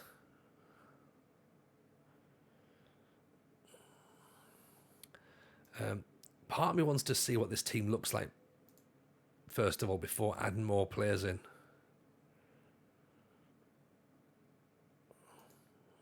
Gerald Cancer. Again, he's another player we could possibly look for. $2,500. No chance. No chance. Lassie.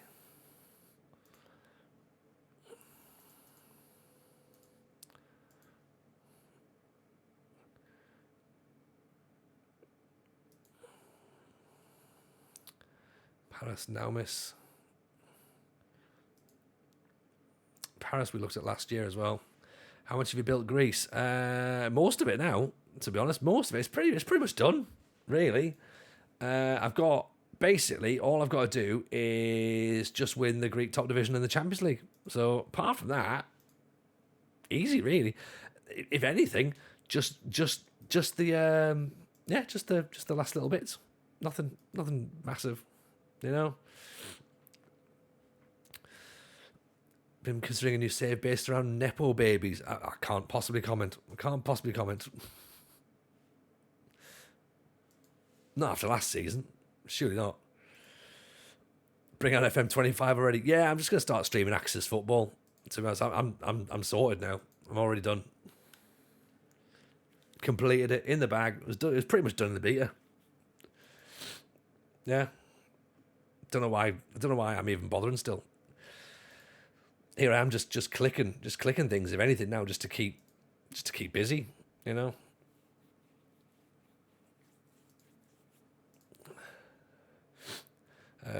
Yeah, so we could do with a defensive coach, to be honest.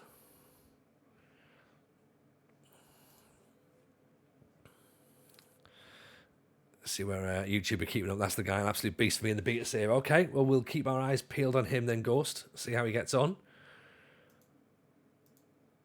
Matteo Stopper comes in on trial. This is crazy.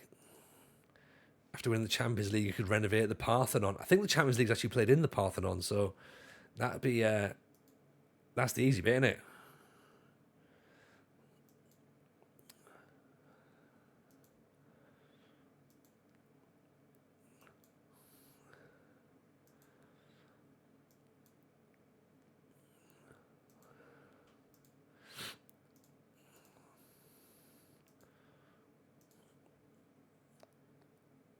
Powerset needs a day off, yeah.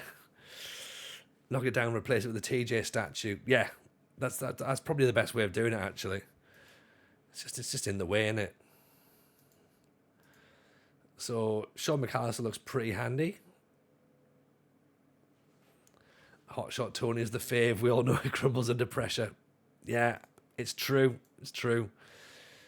George had to abandon everything just to quickly go, I've got to come in. There's no way he's going to do it.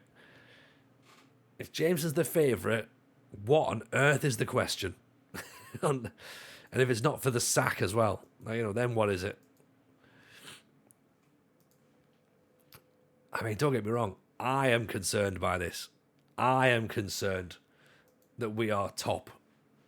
Okay? Don't go pretending that I'm happy with this, right? I'm very, very much worried by it, right? So, Liminos, I'm going to keep on trial because, I don't. Maybe not. Tony, favourite of the Bottler of the League award. Right, hang on. We can't go chucking this out straight away that we're going to bottle the league. Okay? Because it's only the expectations of the media. Delay for... we're not going to have the money, are we not? Bugger. Right, a Corey can go. That's good. Will that help? Xenolupus, he's not someone we need. Why would we not win the league? True. There is that.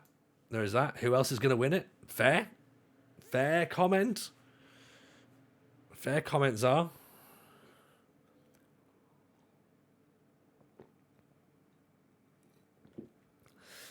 Levidiakos, of course, have come down. As part of the deal, they've agreed a £38,000 future fee. This is brilliant.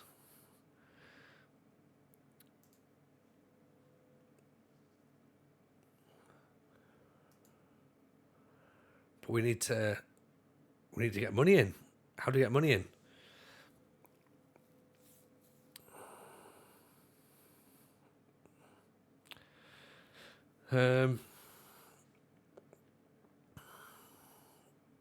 Has anyone got any transfer money? Has anyone got a transfer budget they can give us? Again, we'll do that whip round that we talked about earlier. Yeah? TJ's only favourite the trifleeting contest or starting a new podcast. I could start a new trifle podcast that accuses Denise Van Outen of several things. I don't know what it is, but because obviously we mentioned Denise Van Outen a lot, my phone's starting to pick that up. So Denise Van Outen is now appearing in my algorithms. Timmy Tank, welcome in. Appreciate the follow. Nice to see you, pal. How are we all getting on over on YouTube? Oh, are we good? Are we good? Gattuso said live on the presser, they are Malakia. Is that shit? Is that what shit means? Is that shit?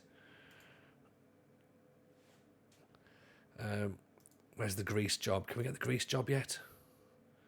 We can nearly get the Cambodia job, or the Uzbekistan job, or the Sudan job, the Ugandan job.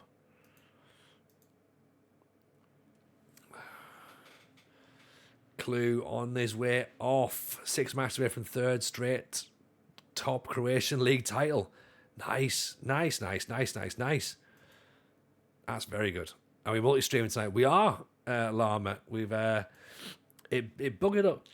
It failed a little bit last night, in that it staggered, and then it just like sort of threw a bit of a wobbler. And hello, Shrew. Nice to see you. Hope you're good. Welcome, Raiders. Hope everyone is nice and well.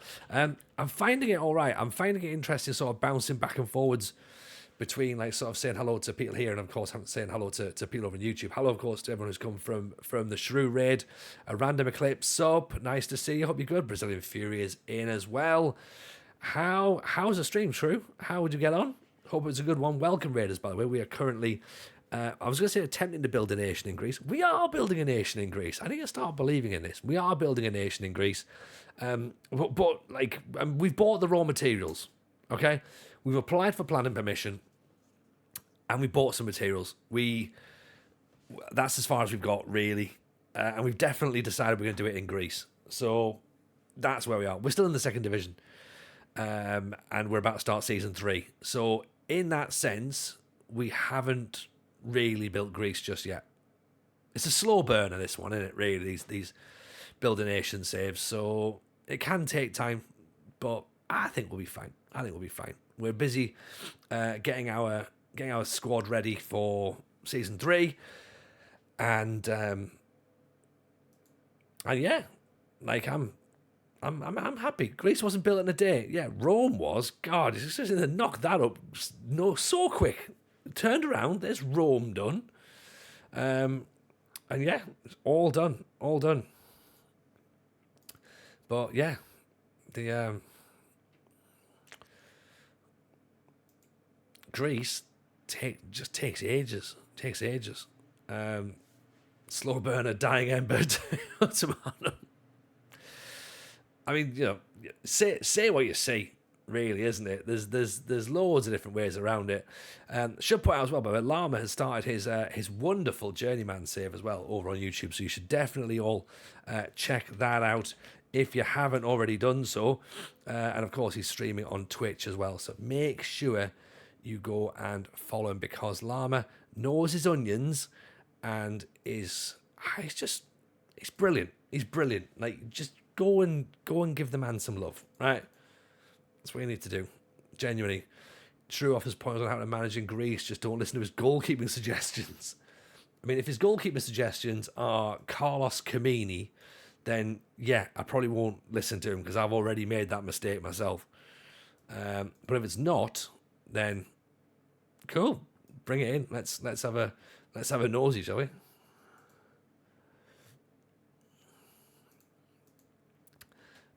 Actually, you know what? He's volatile and confrontational. I don't need that.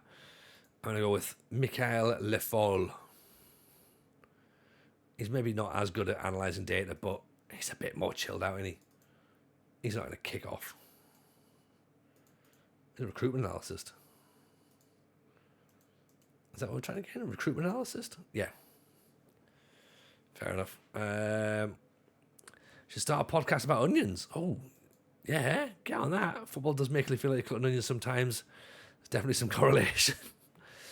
Yes, I believe that is definitely true. That is definitely true. Greek architecture wasn't planned out in a day either, but the save gets it. It's Alexander the Great. Things are going to take off. There we go. See? We're on it, Rada. I thought we were talking about football rather than onions. There's no guarantees as to what we're talking about. Like, this is one of those streams, if you're brand new and you've come in from either of the raids that we've had tonight, following along, you can sort of like zone in, zone out, and you come back and go, what the hell are they on about now? Like, who knows? Who knows? I can't tell you for definite. Salu Faye is in. Oh, so happy. So happy. That is a huge signing, I think. Look at this lad. 19 years old again. Generation Foot have done us a second solid. Two players from Generation Foot, Salu Faye and Madu Dieng. Yes. He is very, very good. We sort of signed him blind a little bit in the fact we had a little scroll through the Generation Foot players.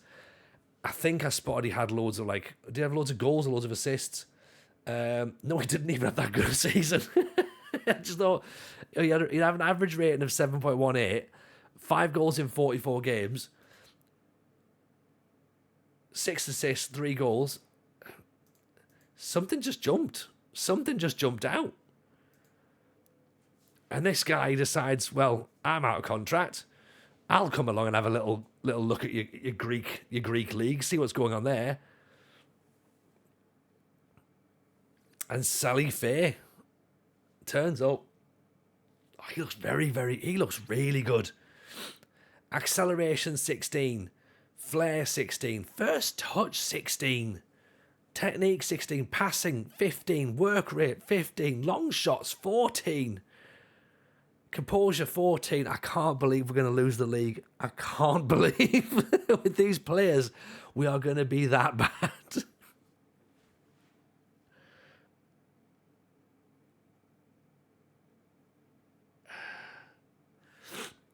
I think he's better than Andreas. I think he fits in the system better. Lama, tell me this. Will a Mazzala fit here? Is he a Mazzala?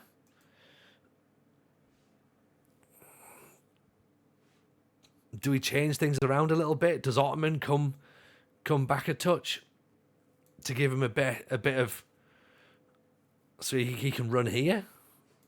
Do we do that? Do we put more emphasis on this side? Tony doesn't know whether to laugh or cry. I mean, might leave you a little light century on transition. That's what yeah. He could work as he could play as just as a standard central midfielder, couldn't he? Yeah, central midfielder on attack. He could do that, and he could be a playmaker. He's not quite got the vision for a playmaker, but he's got the passing. So we could just put him as just a standard playmaker on attack, central midfielder on attack. Let him do what he needs to do. Then Ottoman can go running through if needs be.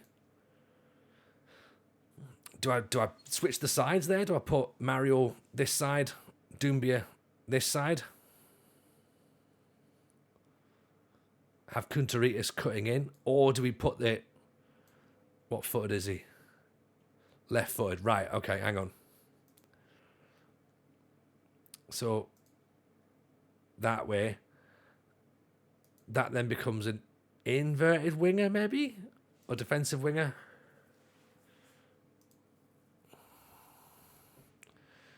Inverted winger on support would theoretically go there. Mazzala would then go there, but then that's too much going on that side, isn't it? So if I put him as a central midfielder on attack, he'll get up and down. Kuntaritis can then still stay as that defensive winger getting up and down.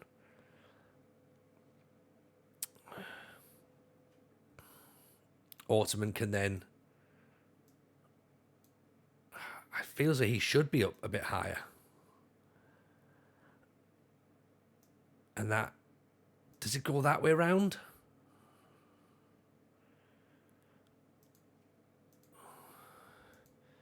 Does it go that way? Is that the right way, Llama?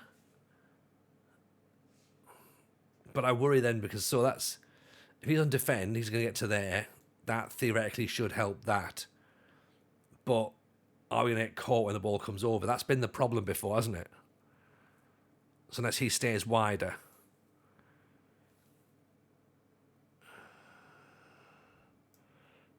Or does he go that out? No, he doesn't know. That's too high up.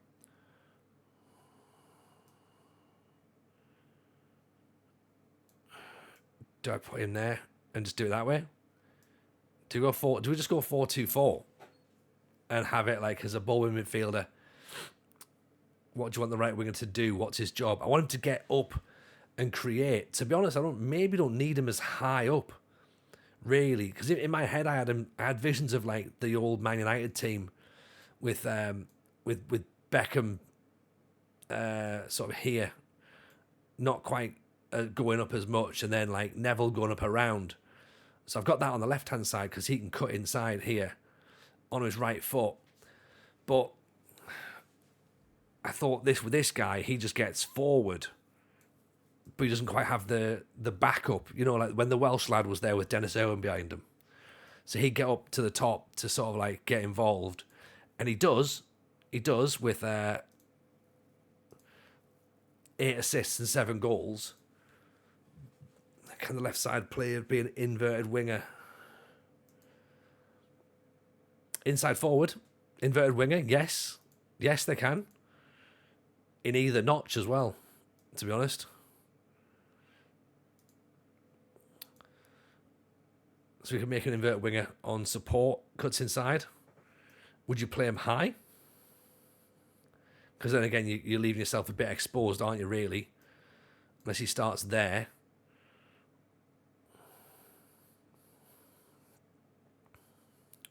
So Jean's going to get up and down, doing all the work there. Faye, I suppose, maybe even a roaming playmaker, possibly. But if he runs from his position, decision making's good, composure's good, anticipation's decent, off the ball's reasonable. I mean, he could roam, but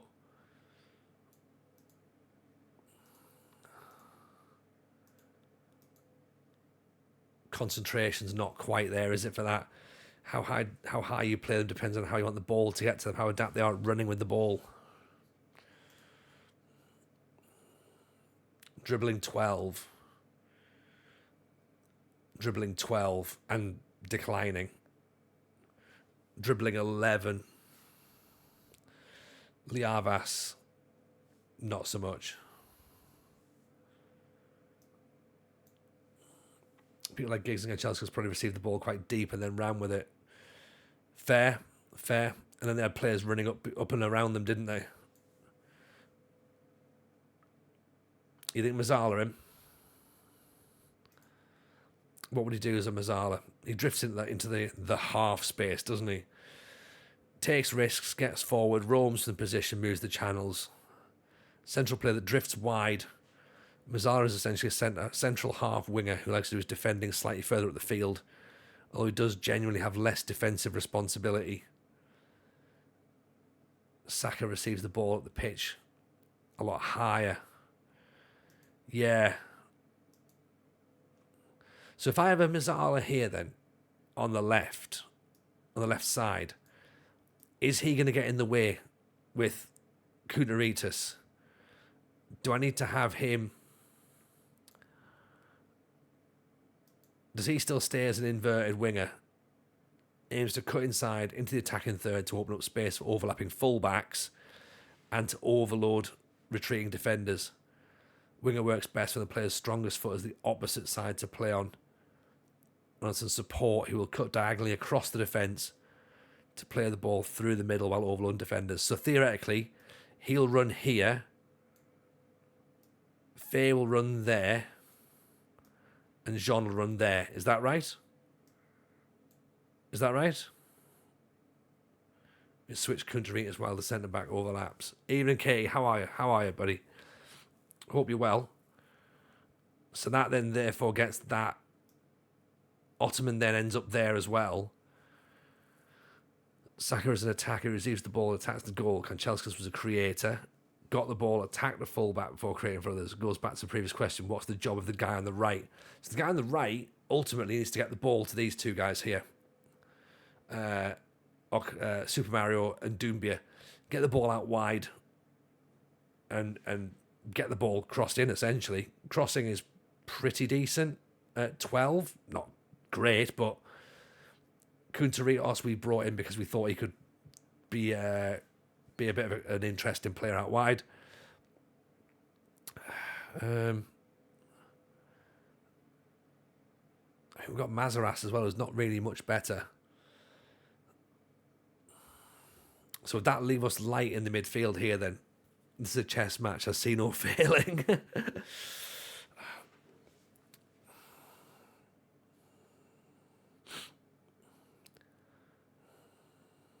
I kind of feel as though we need a friendly pretty quickly to work out if this is right. Because theoretically that would make sense, wouldn't it? Attack as a 3-2-5. Yeah?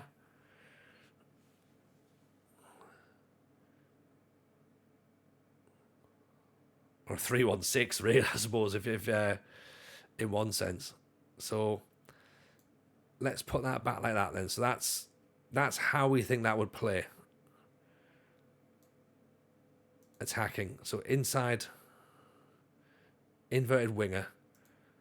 On support, Mazzala on attack.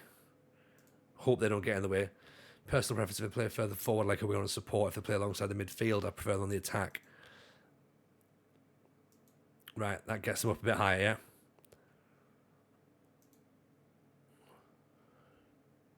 When attacking duty, the inverted winger will generally run directly at the defence with the options of shooting, passing or crossing. Yes, I like that. Yeah. Move in there. Create the options. You know, someone behind. Bombing on. Crossing from the byline. Lots of attacking duties. Is that too many attacking duties? Or does Ottoman go there on support so that he can therefore hang back a little bit? Would that make sense? Am I overthinking this? Winger on attack. Inside forward on support. Inside forward on support. There we go. Comes inside. Again, not so much width though. Potentially. Playing very narrow. It's not quite how I like to play, is it? I like to get the ball out wide. Really. Winger on support. Super Mario. Target forward or pressing forward. What's Mazzala doing that the wing back isn't? I don't know. I don't really. Mazzala on support maybe. Yeah. See, I'm going to be honest with you, and it's not going to surprise a lot of you. I don't tend to use a Mazzala, so I'm wondering, am I trying to just use a role I don't necessarily need? Am I better off just letting him be a playmaker? Just giving him the ball, and it comes to him, and say, right, do your thing. Like, he's got great passing, his vision's decent enough, he's got good work rate, his technique's good, his first touch is very good, he can shoot. Like, am I overthinking this a little bit? Am I just going, give him the ball, central midfielder, do your thing? Yeah. And Liavas, ball winning midfielder at the back.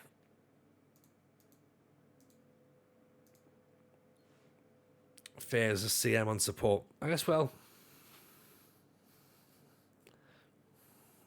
Mazzala starts centrally, moves wider.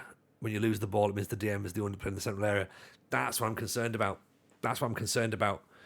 What I like the idea of now is if I keep him as a central midfielder, Kunteritos will still cut in here, okay, to this bit. Jean is still going to go there.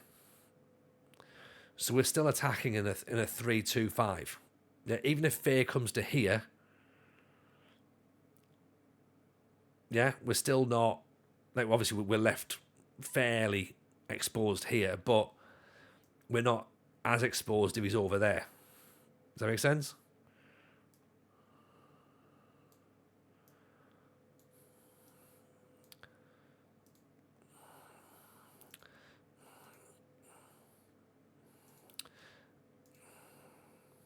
I feel like I'm definitely unsure about what I'm doing.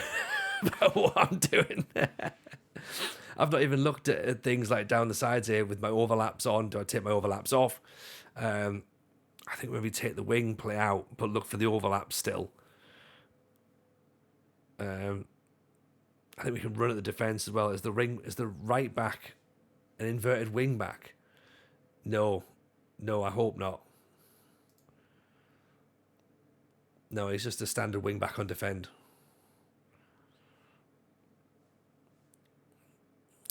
Theoretically, the left wing back should be inverted. So the left wing back should theoretically sit in there. Or if the right wing back inverts, he's going to sit in the same place as Liavas. So then he's theoretically got to move there. And then Faye's got to go there. But I'm only putting him there because of the fact he's left footed. And also, I think we've had too much. I think Apostolarkis was exposed too much last season down that right hand side, so I'm starting to think maybe that's where we go. I love the inverted fullback role this year. It's banging. It's too much for me. It's too much for me, Ghost. I can't be trying inverted fullbacks. Surely I'm not Stinger. I'd love to know what that means, but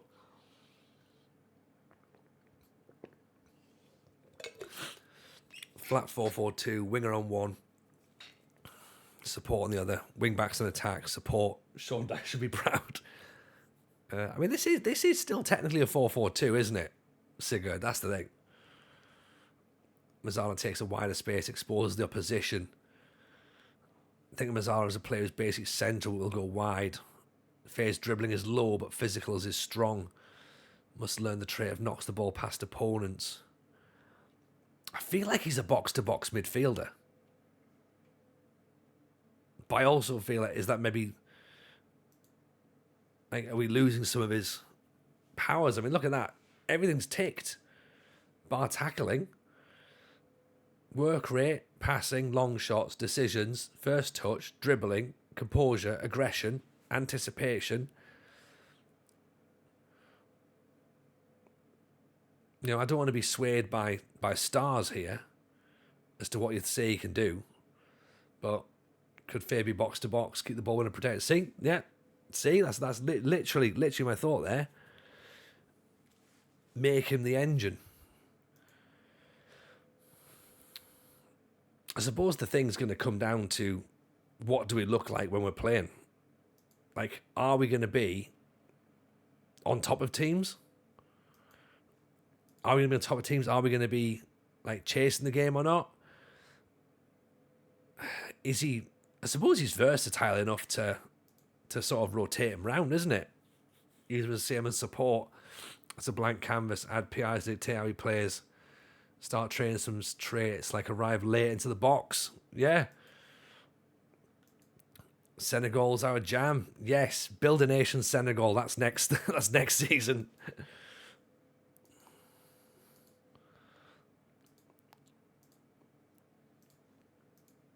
Yeah, we're going to take the Senegalese national job as well. Best thing to do if you're selecting Mazzala is just click the player during the game and his name stays permanently visible. Easy to watch what he does. Interesting. Did not know that. Obviously, the thing we have to do first of all, though, is actually get some games. So we need to hurry on through to friendly time. Get the players back from holiday. Go, right, come on, enough of you sunning and, sharing stories on Instagram. Is this the Tony Jameson? Yes, it is. Soccer with Brian. How are you, buddy? Welcome. How are we? As we said to you the other day, happy Thanksgiving. Hope you had a splendid one. Hope the family are well. Absolute pleasure to have you in as always. Hope life's treating you good, and I hope you enjoyed, as I'm sure you did, my Indy 11 shirt. But of course, big news today. They've parted their way with their manager, and I'm not saying it's because of the fact that we've got a shirt now, but just saying, his impression was on. Writing was on the wall at that point, wasn't it? That it was going to be a thing.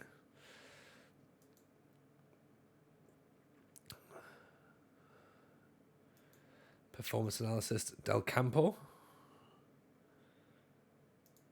Let's keep this going for a bit longer, shall we?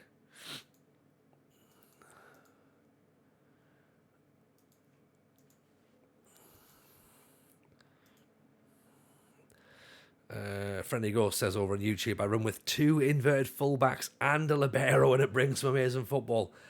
I mean, that sounds like the sort of thing that I would click.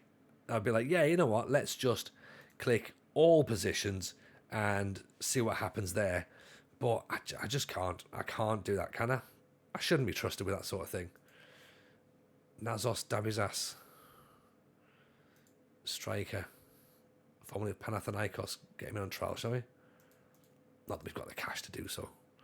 Can't fathom why they let go of their manager, but hoping they pull a Ted Lasso and give me a shot. I would back that. Brian. I would sign that motion right here, right now. If it's any consolation, TJ, I'm offering you advice whilst going through exactly the same nonsense and second guessing with my team on the other screen. But I think that's the joy of this game, though, isn't it, Lama, and everyone else in the chat as well.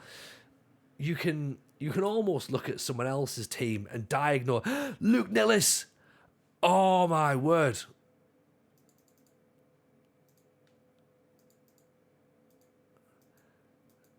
Luke Nillis is our set piece coach. Get in. Oh, you know what? This game's brilliant. I don't care what anyone says. Right.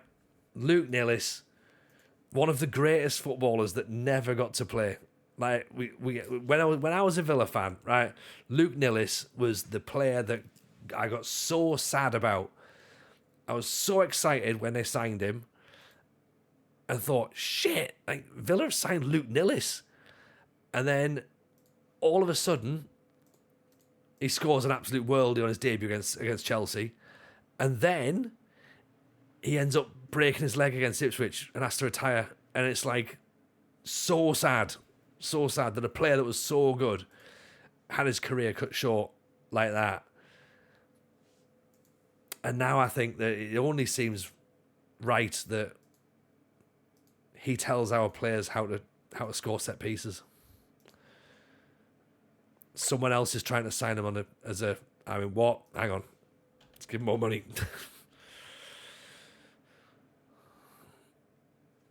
Someone else is trying to get him in, I think it was, wasn't it? Did someone else there? Oh no, it's us. Is it just us? I hope it is.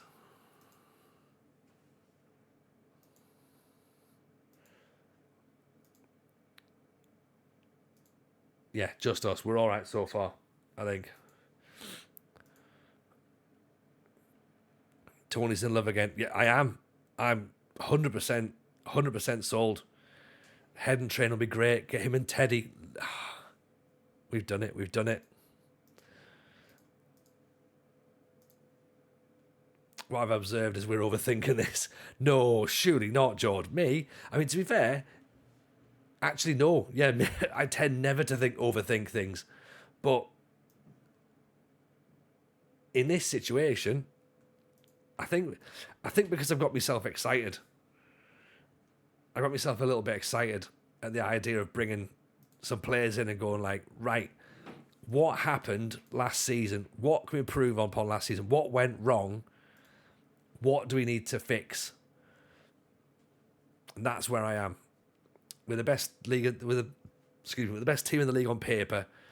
Put the best 11 players on the pitch. Have it out. Let the quality shine. I mean that almost sounds too simplistic. Do you know what I mean? That's worryingly so. Like, yeah, I'm concerned as to how simple that sounds. That's like, yeah, that sounds literally the most obvious thing to do. Like, let's just do that. Let's go out there, win all the games, and then worry about it later. Like,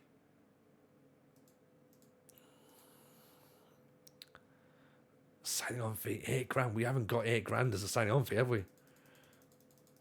to have the £2,000 wages, but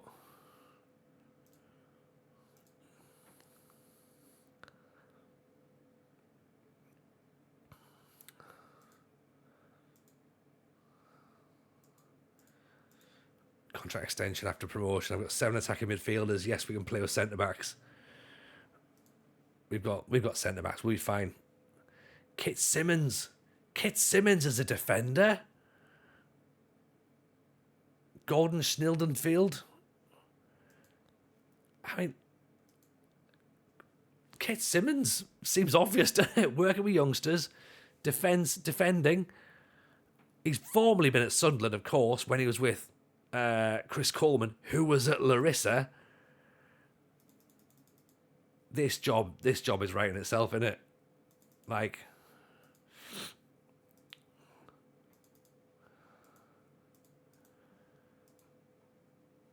yeah, I think we're probably gonna. I hope we're gonna be all right now.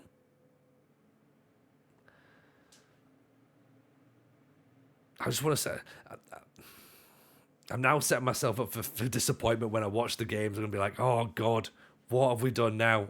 What have we done? Kit's in, friendly ghost. Don't worry. Fulham's Kit Simmons is on his way with Luke Nillis. Does Simmons speak Greek? Was he at Larisa? Probably not. We'll have to send him on another coaching course as well.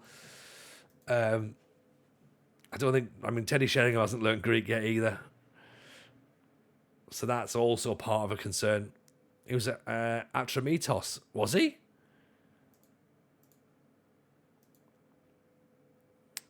He was at Atramitos. He was the assistant manager. Scouting knowledge, Greek, extensive. Information, languages spoken, English and Welsh. He hasn't learned how to speak Greek, sadly. But football is a universal language, apparently. I've also just offered Luke Nillis the same job. Here he comes, Stan. Here we come. Get him in. I mean, yes, a Greek coach would have made so much more sense. But given the fact that we've got Senegalese players, maybe Greece isn't as necessary. Don't know. I'm really going out on a limb here. Get on that language course. Have a look at the staff now. Right, okay. Where do we go? Coaching. Where are we? Training. Coaches. Edit coach assignments. Defending is now done. Good. Defending is done.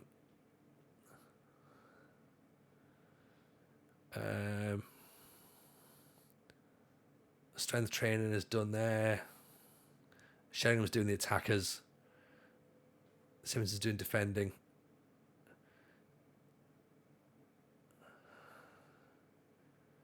Luke Nillis is doing set pieces.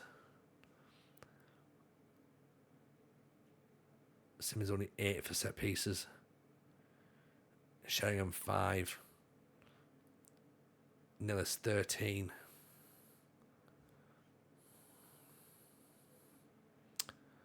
I've got 10 for set pieces. As you mentioned, Stinger's current YouTube summary off from his stream offers a lot of stuff to learn in terms of tactics and roles. Going to recommend it. Oh, yeah, 100%. Stinger's brilliant. Stinger's so good. If actually, that's a really good point. Let's shout that out now because he's as always, Stinger is doing exactly what I should be doing, really, with regards to cutting the stream up, getting it out there so that people can see it, and using it as that discussion point to be like, right, this is how we're currently doing things. This is what we're making. Let's talk about where we're at with stuff. He's just great. Ini Lama, you know that.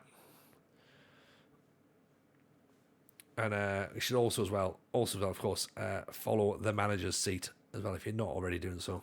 Go and do that as well because they've got wonderful stuff happening over there.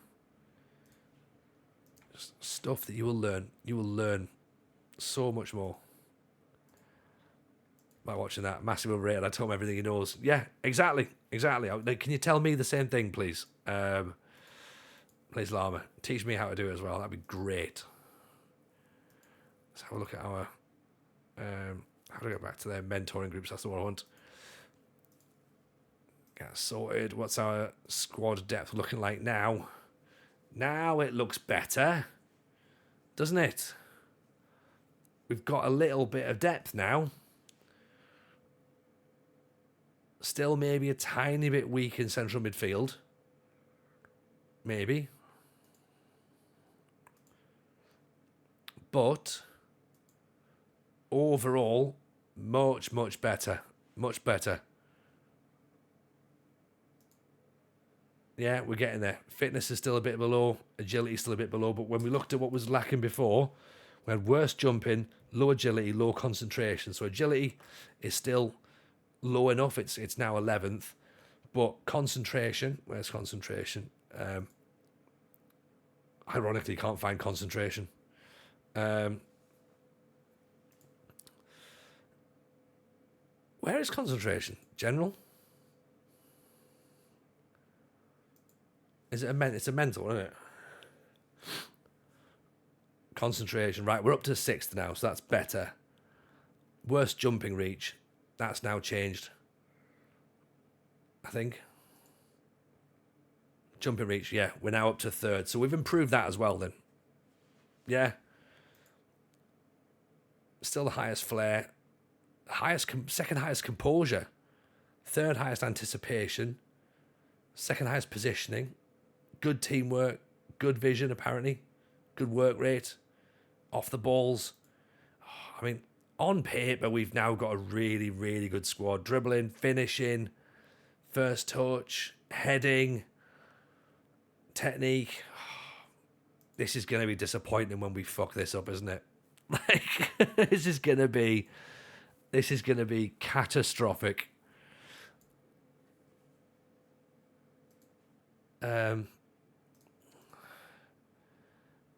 Now I think it's just loans. Now it's loan players. I think in terms of players in, we've done a right job there. We've done a right job.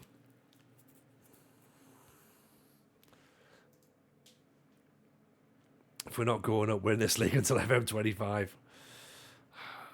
We haven't done the loan search just yet, Black Dragon. I was kind of holding out just to see what was happening with regards to... Oh, hello. Alan Velic. Other nationality is Greek, therefore can speak Greek. Performance analysis.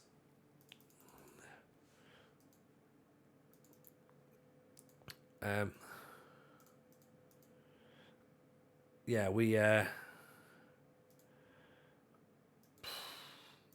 let's absolute no wage loans, 100%. Leave them till like the last month of the window. See where we're looking in terms of like going into the season, and then from there start looking towards our transfer deadline signings and seeing if any of those players can come in, because like they're sort of going, hey, we've got no money. Let's just try and do it that way.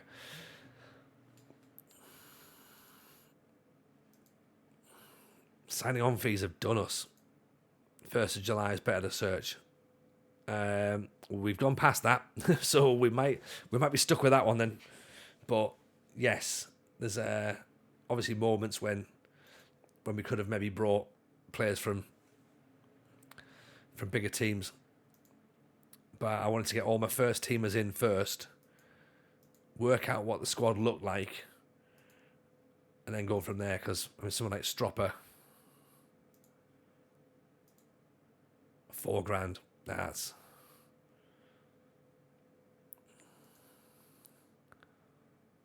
$3.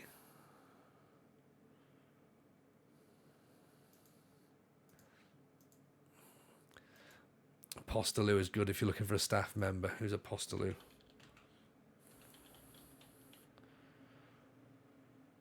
Head of Youth Development. Not bad, actually.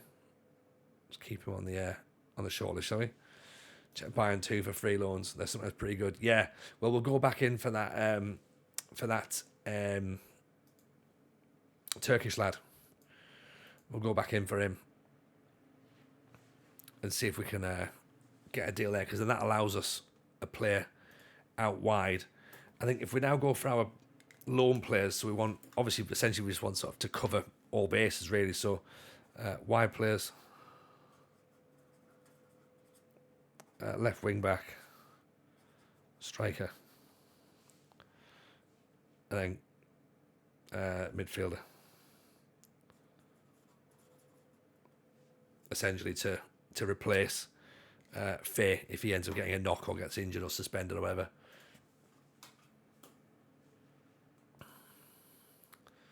£1 million in the red now, so we're speculating to accumulate, right? Grow the club's reputation. Disappointing. I mean, that's difficult to say that that's not the situation, because, like, have we not grown the reputation? Possibly we are, you know. Disappointing the finances to loan out a Corey. I don't understand how. Like, they're paying all of his wages, and there's a 40 grand optional fee. Like, that's reasonable, right? We didn't have any joy with affiliates before, but we can have another look again. So let's see what senior affiliates there are.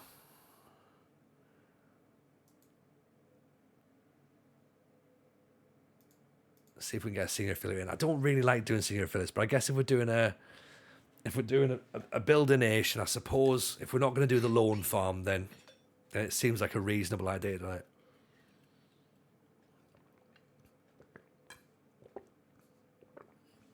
Of course, the concern is that if it only works for a week, then it only works for a week, doesn't it? Like, for a season, sorry. Like, if we get promoted, is it then just cancelled? Part of me is against the loan farm because of the fact that it feels wrong. I know it's not, but I don't necessarily want to be sitting. Maybe I'll think differently in, like, sort of 5 or 10 years' time, when I've got a bit of success and I'm able to be in that position to do it. In my head, I'd like to be in the position where I can sort of, like, buy players for slightly overinflated prices, sell players for slightly under, and do it that way. Gamifying, that's the word. Yeah. In 10 years' time, when you're the only team getting into the knockouts, you'll want it. That might be the situation. Where I might end up at that point being like, oh, you know what? Yeah, I need to do something now. Like, right now, I'm incredibly idealistic at this point and going like, oh, hey, you know what? I know we're probably not going to be able to build a nation anyway, so let's try and do it this way. Because I know how difficult Second Yellow Card finds it with the loan farm. So let's have a look. Let's see what happens. And I guess that's all we can do, isn't it? Transfer for the big Croatian hasn't gone through because we haven't got any money. So that's kind of to be expected. 23rd, we might get a game. We might actually get a game in tonight. So let's see what happens. I'm just going to skip through this meeting because unless it's now selling players, we don't really need to know about players that are coming in at this point. I think that loans ensures they have decent players. If you overpay for players, they won't necessarily spend the money well. Fair, Matt, fair. I'm kind of hoping, I guess, that the updated transfer AI works, but maybe I'm wrong. Again, I'm working with idealistics here, you know. The club have agreed in principle to forming links, but after extensive search, they are unable to find a suitable club to link with. So there we go. That's that avenue unfortunately can't be done. So fine, we'll just nudge on along. I've already loaded in the pre-season training, by the way, for us, so I'm not neglecting that at this point. I am just getting us through now to these friendlies. We can actually play a match tonight and see how we get on. Then we can go from there. Second yellow card is all the loan farm stuff off stream at the start of the window. It's the only way to get it to work properly. You need the other teams to have better players. Yeah. No, I understand. I understand all that. Thanos Pestos, proud owner of a 6-minute career at Fulham. Try to get Aldricus on loan. Maybe, actually. That's not a bad shout, Ghost. Maybe.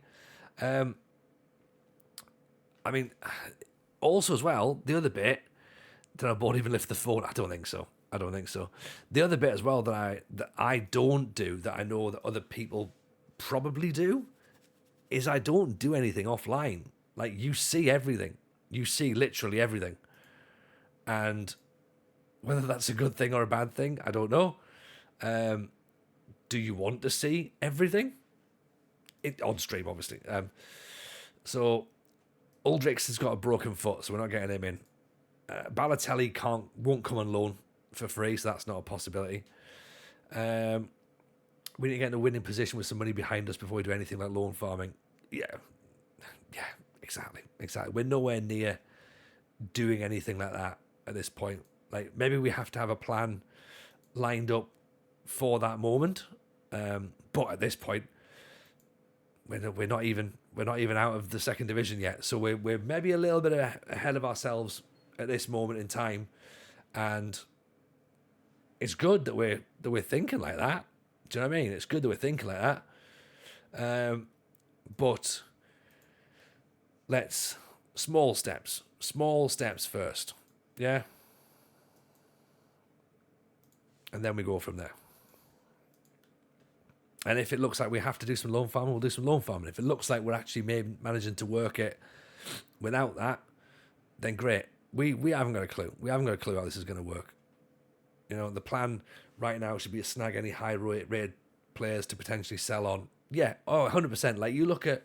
Like, look now at the squad, okay? Let's just look at the tactics here. Doumbia, Faye, and Dieng. That is our current plan right now. Those players have come in. They've cost us nothing. We can probably sell them. That has to be the plan, okay? And we then reinvest the money. That's got to be the way of doing it. If we can hold those players and they can stay with us, then great. If not, not a problem. But for us, it's got to be a case of, can we get those players? Can we, find these little gems and go from there? Ivory Coast, ACES Mimosas. Let's have a little look, actually.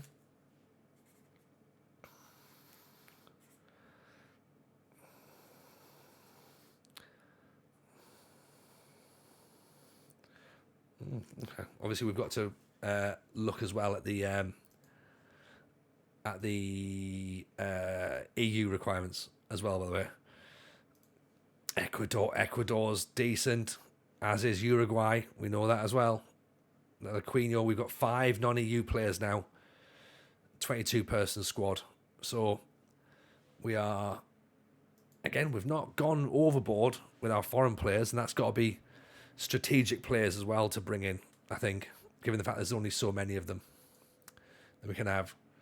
So we might be missing a few players as well as we're sort of like skipping through in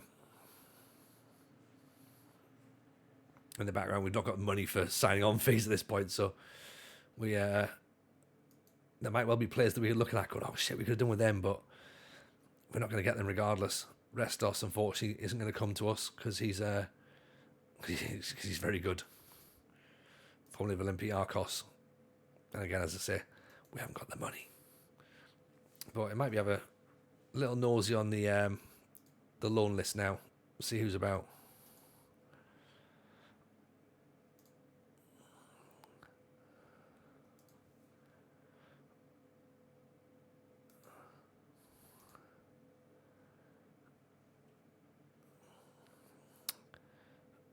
These just players that are unattached.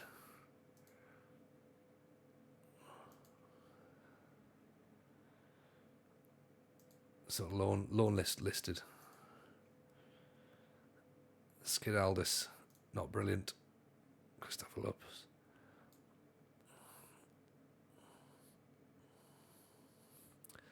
Maybe Zelina or Slovakia. Instead of loan from Nicolas, that's Mrs. J. She fancies managing a team in Greece and take over. That's not a bad idea, actually. Yeah, we could do it that way. Me and Mrs. J could go and do battle. We could be the new Omega Luke and Omega Dad. Yeah, it'd be brilliant. Although Mrs. J would build Greece quicker than I would, and of course you'd all be like, "Yeah, we knew."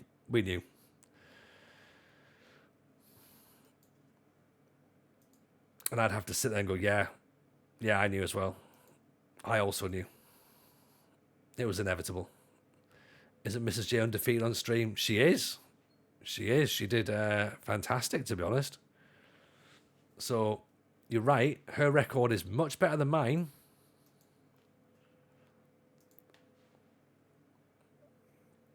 So, thing is though, she'd then come in under pressure. Oh, right, no wages for the for Demichan. Excellent. What about Asbjørnsen? No wages as well.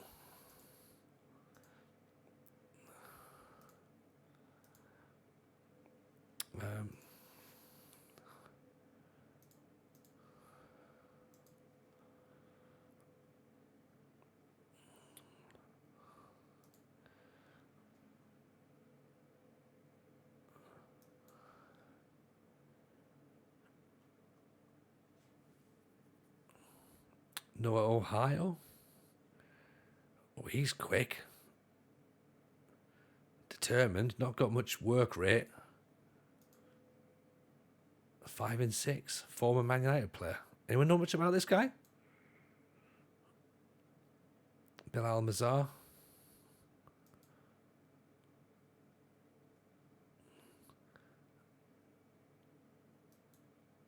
Six foot 2, 12 and 17 finishing.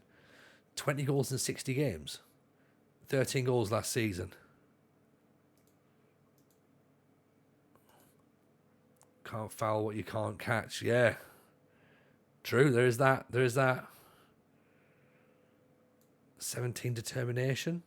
12 finishing.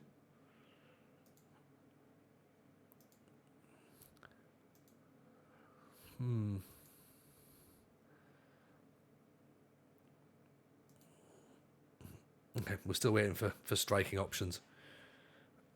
Yes, you can. There's definitely ways around it. The dark arts. Christopoulos. Let's have a nosy. 45 quid a week. Let's see if we can do it without it, shall we? He's on our list, so again though, the fans tend to get really upset if we bring players in. They're like, "Oh, but we could have used one of our really bad youngsters instead." Which, to be fair, I sort of understand them a little bit. You start fouling your opponent if you're still in their own first half and their own half. It's fair. Okay then, everyone, here we go. First match of the pre-season. We're up against Piraeus. Playing wide, passing into space, looking for the overlap. Wing play. Now, wing play might not be the way that we stick going forward, but that's how we're going to start. We're also already lacking Jean, so we'll put Delijanidis in. Right, let's see, shall we? Let's see. See what pre-season can do for us. Then we need to learn how to do set pieces. Now we've got Luke Nillis there as well.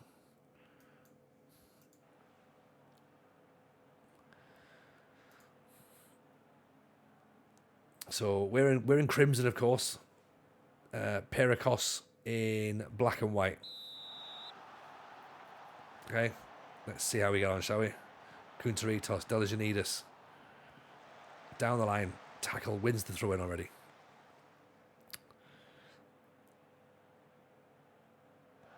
Inside Delijanidis. Salou. Penalty. Wins a penalty after 40 seconds. In the box. Sells in the dummy. Gets brought down.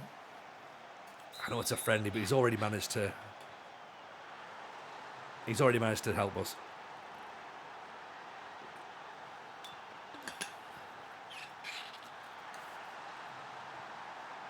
I like the little scuffs just in front of the goal, by the way, from a little bold spot there. That's great. Super Mario puts it in the net from the penalty spot. 1-0 up. We've won a header. We didn't do that very often, did we? Ball can pass with the opponent and playing it. Sit the fuck down.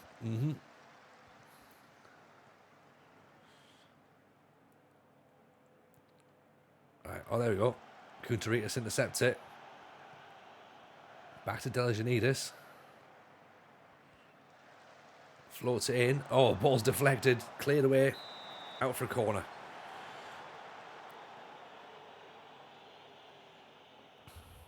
Right, let's not necessarily look for. And this is a really weird thing to say. Let's not look for the positives in this play. Let's look for any issues we might see first of all. The Avias brought down. Awful. Straight red card, absolutely. You know what? Let's get up into the clouds and have a look, shall we? We go positive now.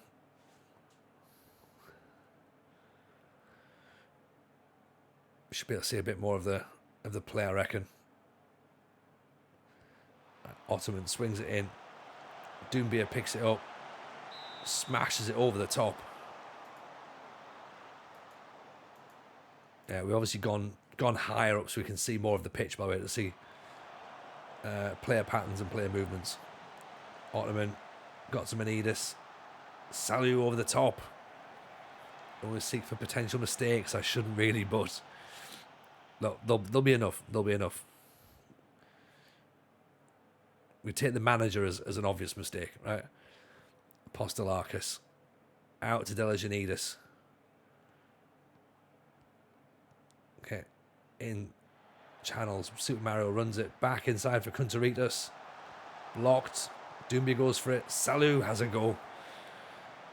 He likes to shoot from distance, but he's not hit the target yet. Apostolakis, Doumbia. Ball's floated in. Kunteritas heads it over the top. Shooting train is what we need. Oh, Salou again, nearly with an effort there. Little cheeky free kick. Ball's played in. Dieng goes for the header.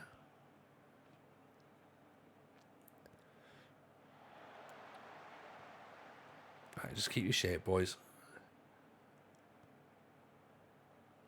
That's fine. That's fine. Focus. Force a mistake as well. That's what we want. Offer them no options. Marcus Gianni, Super Mario misses the header. Dieng. Salou. Delijanidis. Back inside for Salou. Liavas. Doumbia. Oof, good effort. I tend to watch comp highlights while I'm working a tactic. I know it takes a while, but I get a feel for the players. Yo, same. Especially if it's offline, I'll do that, definitely. Dieng's headed over the top. Right, we need chance conversion. I think 13 efforts, 5 on target here. Ball's whipped in. Ottoman doesn't really go for it. Apostolakis picks it up, puts it at the back post. Delijanidis has a go over the top as well. We are more expressive. We're not, ironically. Ottoman, Delijanidis.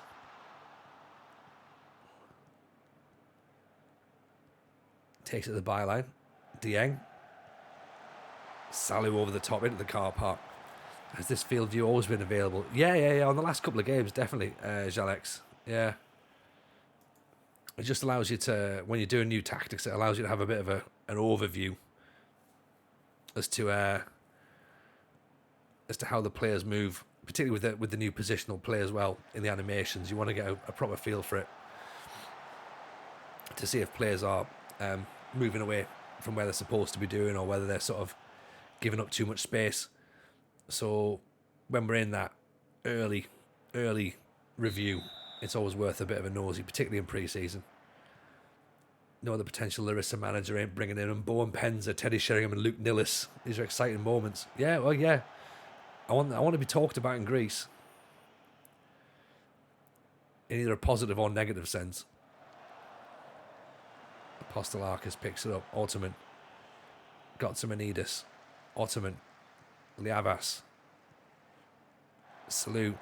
Super Mario Delijanidis. Cut it back. That'll do. That'll do.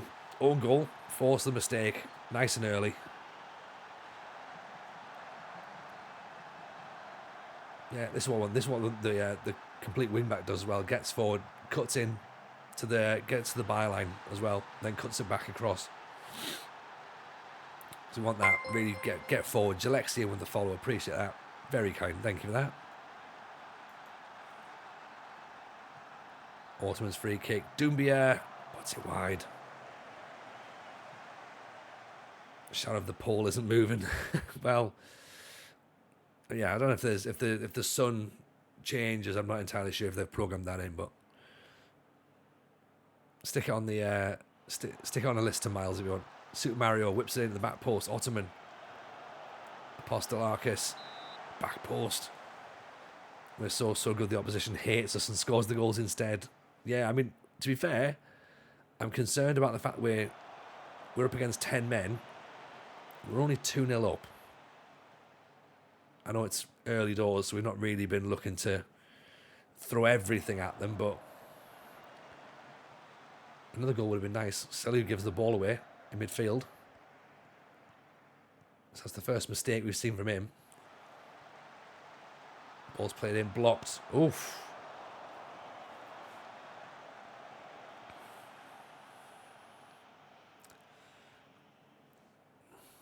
Apostolarkis, Super Mario. Apostolarkis whips it in. No one's there. Delijanidis picks it up. Pulls it back. Salou over the top again.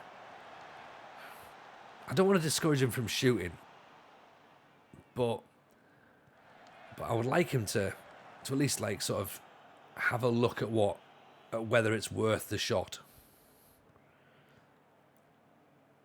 But you know, at the same time, at least try. Let's have a go. Doumbia puts it over the top as well. He normally scores, so what's the 3 tactics chosen? Are you one of the ones that I've seen barely creates 2 tactics? No, we've got we will do 3 variations of this essentially, and it'll be different.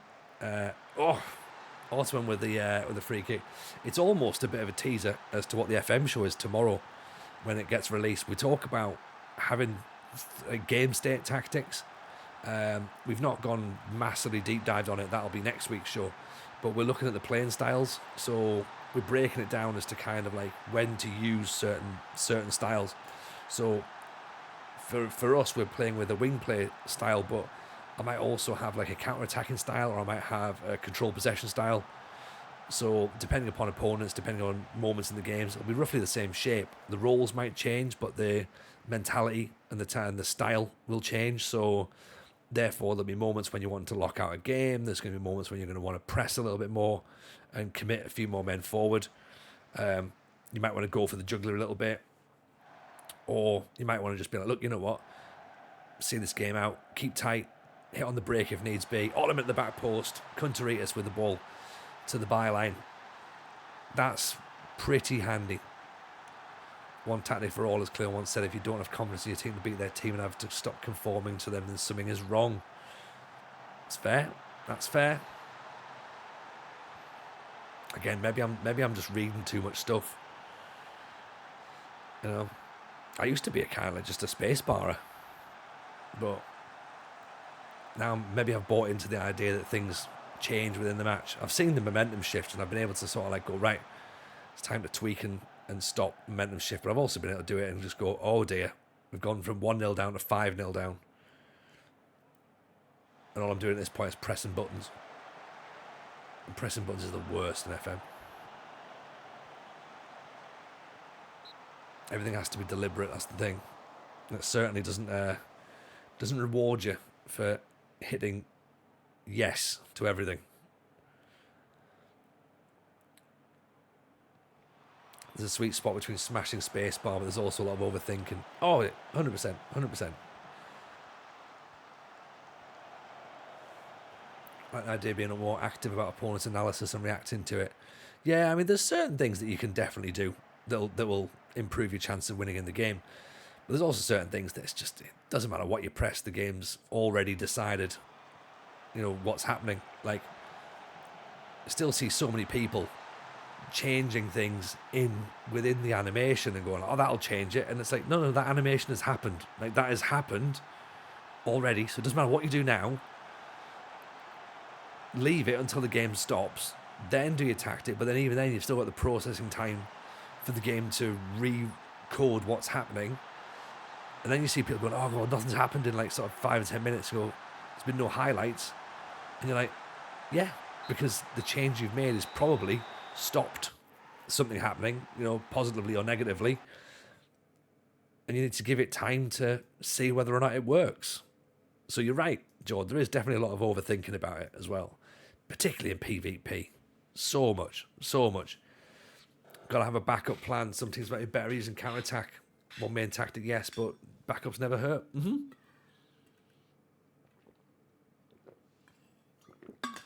Oh yeah, absolutely.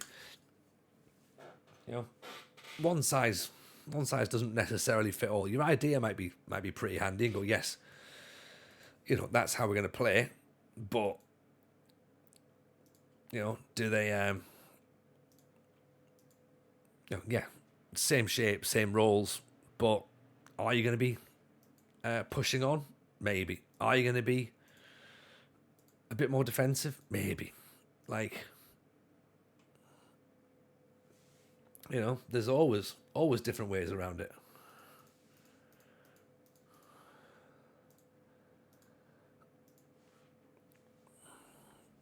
Greece in August, don't want to play in that weather. No, not me either. I barely even want to manage in that weather, to be honest. It's far too hot for me on the sidelines. I've got me I've got my suit on, but I've actually got my top off, really. So there's that.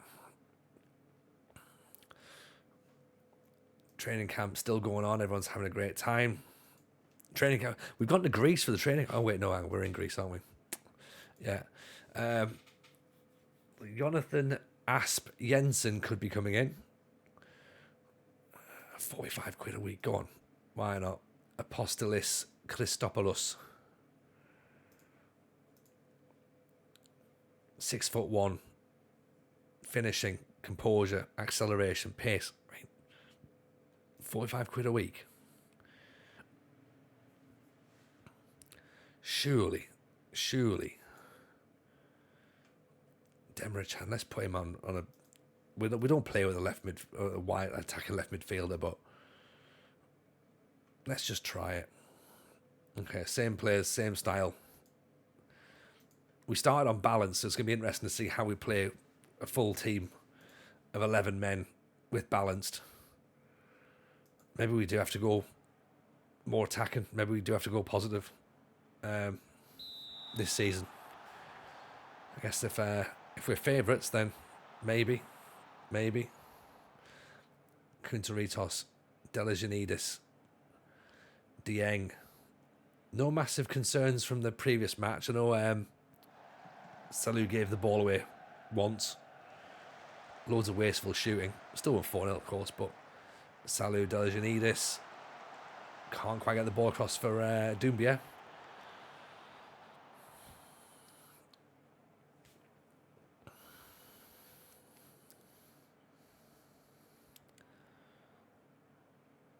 It's their 4-2-3-1. So theoretically, we can cut that out here with Lavius. Aliavas, sorry.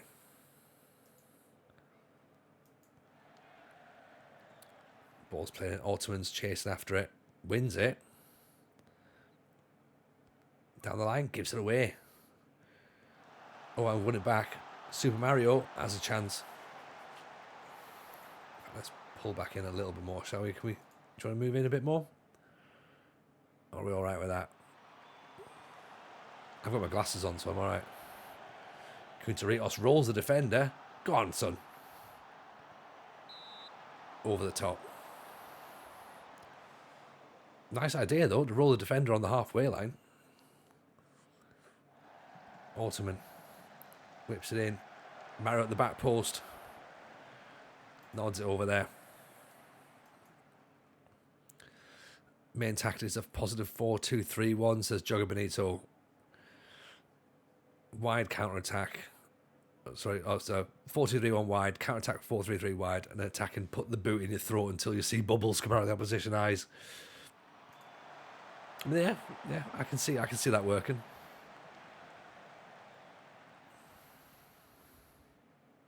Yeah, you can switch from a 4-2-3-1 to a 4-3-3 very, very quickly.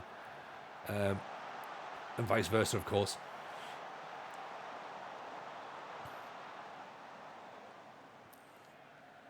Again, as long as you've got the players that are versatile, then that's the thing, isn't it? Because it's when you sort of like move things around and players are like, you need to make wholesale changes for another tactic to work. That's when it's like you lack that tactical familiarity, the fluidity. You need players who are going to be in form.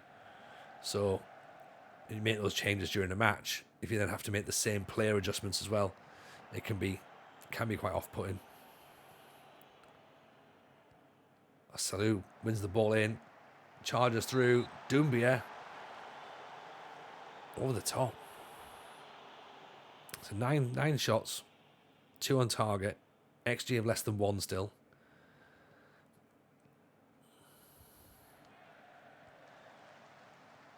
Delajanidis, Kunteritos inside. Doumbia. Oh, should have played the ball through to suit Mario. Ottoman is out wide though. Liavas pulls it back. Post. Kunteritos cleared away. Liavas. Let's zoom in a bit, I reckon. We're starting to see a bit of a pattern, really, to be honest. I think doing with that with roles rather than formation is pretty cool. Yeah, because if you can get sort of the same sort of players and the same sort of tactics, but as we were saying there, like, you know, we could have Salou as a Mazzala or as a central midfielder on attack. He's going to do different roles. He's going to do different things, but he'll stay within the same shape. So, you know, you don't necessarily change the way that you play overall, but yeah, one role could change things massively. The heart wants what the heart wants.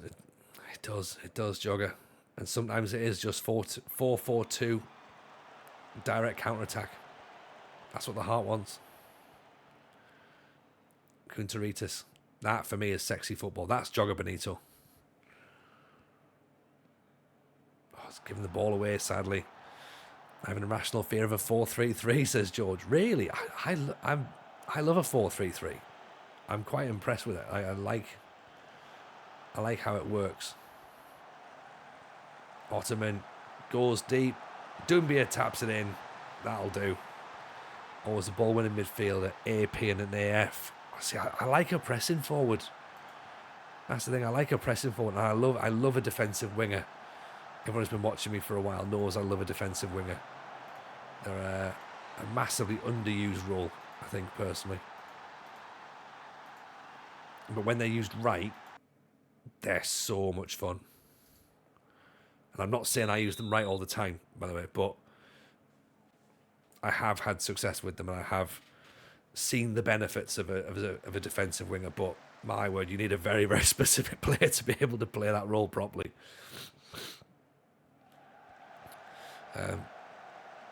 And I love a complete forward. Again, if you get the right attributes for a complete forward, my word, that changes your game up a treat.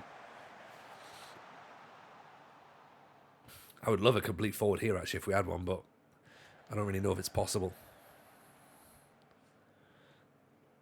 Actually, I might switch Mario and Doumbia around.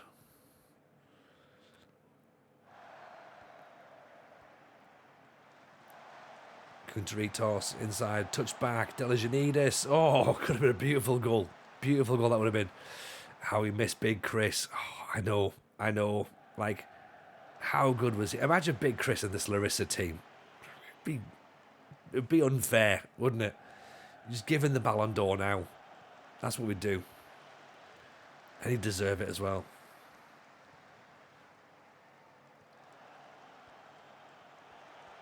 I think we need to build a shrine to Big Chris. Liavas inside. Dumbia. Charges on.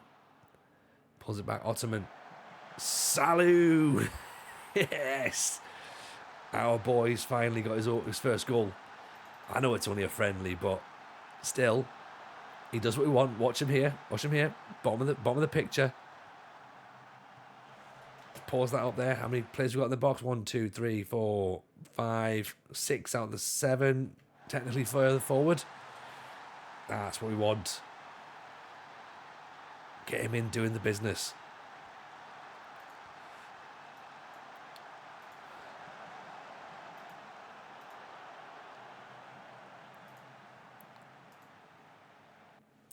Imagine Raspberry in there. Oh, could you imagine? Aguero!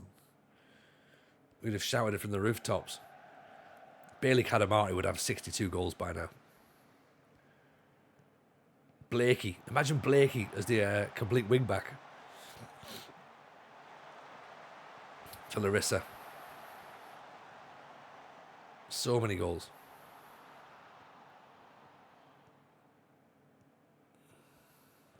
All the assists in the world. DJ Pedro. Learning Greek. Great ball. Super Mario. Oh. Just puts it wide. Even Paley. I mean, Paul Ward might have scored a goal by now, right? It's so bright, even Paul Ward wouldn't be able to see the goal. Oh, poor Paul Ward. Dollar Dobson in the middle. Yes, friendly ghost. 100%. Dollar Dobson would love playing out here. There's not the money for him to do so, but Mickey Van Sass in goal, of course.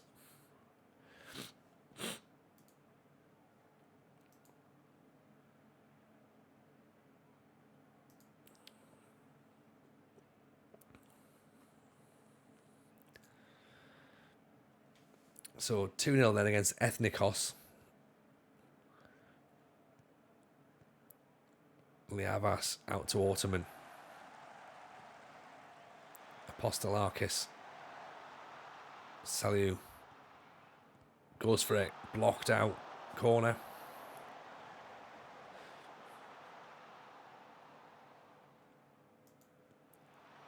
Cross in. Headed away. Right, I'm thinking we're going to have to try and rest the entire team for the next friendly, though, aren't we? Ottoman. Dieng. Ottoman. Delijanidis deflected out for another corner. Evening, Russ. How are you, buddy? Nice to see you. Hope you're good. Not seen you around for a while. Hope life's treating you well. As Super Mario nods in at the back post. Gives us another one.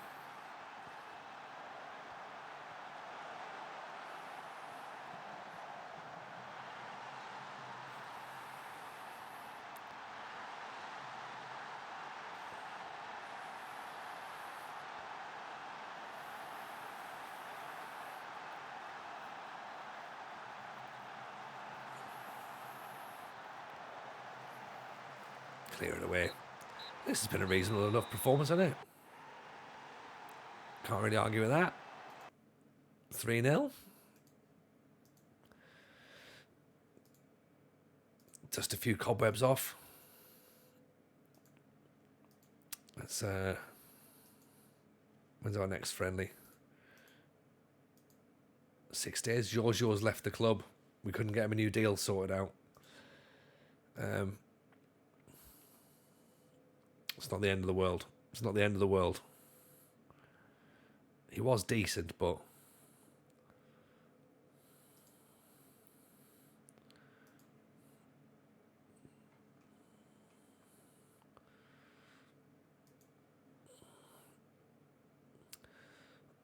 Not doing much these days. Mainly watching people on TikTok. Oh mate,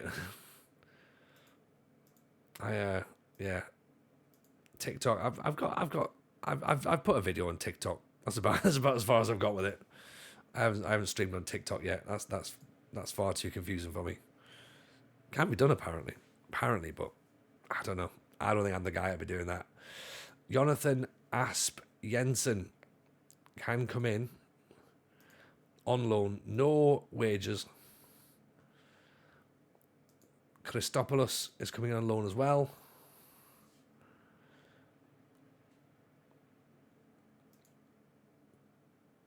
Happy to sign a solid backup.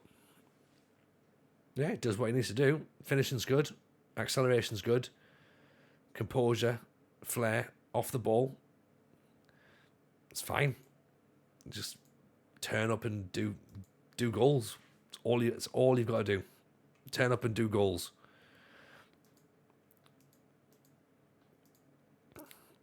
Yeah, I think Asp Jensen's going to be a good one, or at least it has the potential to be, doesn't it?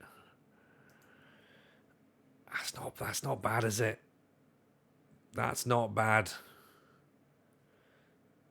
There's our cover for if Fi's injured. Let's add him to the bench. Christopoulos is on there as well.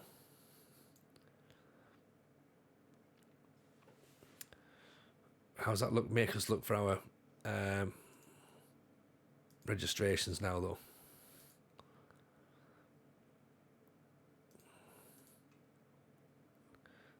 Still only 5? Okay, good.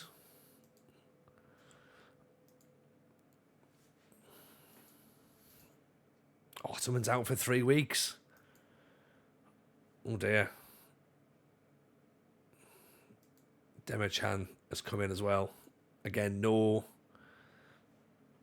wages.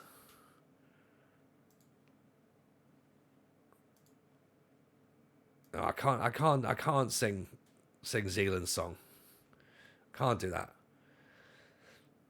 But again, not bad for a freebie. I mean, you can play out on the left. You can play out on the right, to be honest, as well. Which is where he might go. I might put him straight in place of Ottoman.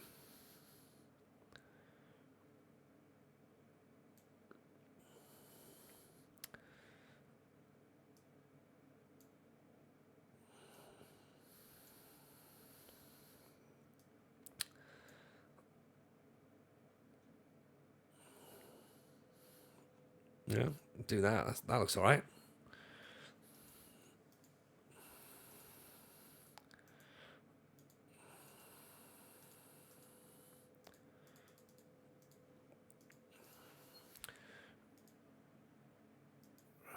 Couple of injuries to youngsters.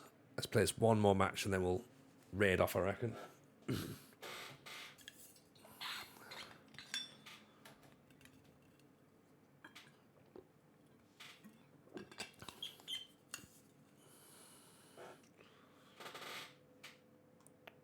Apostolos, centre back.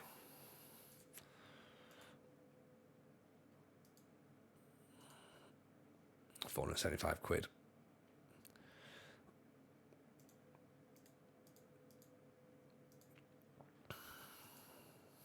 99 more alerts to look at. We'll read about them tomorrow, I think. Just skip through this. We don't really need any more of that. Do that next week as well. Master of signs, these kind of signs that get you a job as an advisor in governments. I mean, we'll see. We'll see. That'll be it's a big statement, isn't it? I mean, I feel like the squad's better than last year. I feel like we've got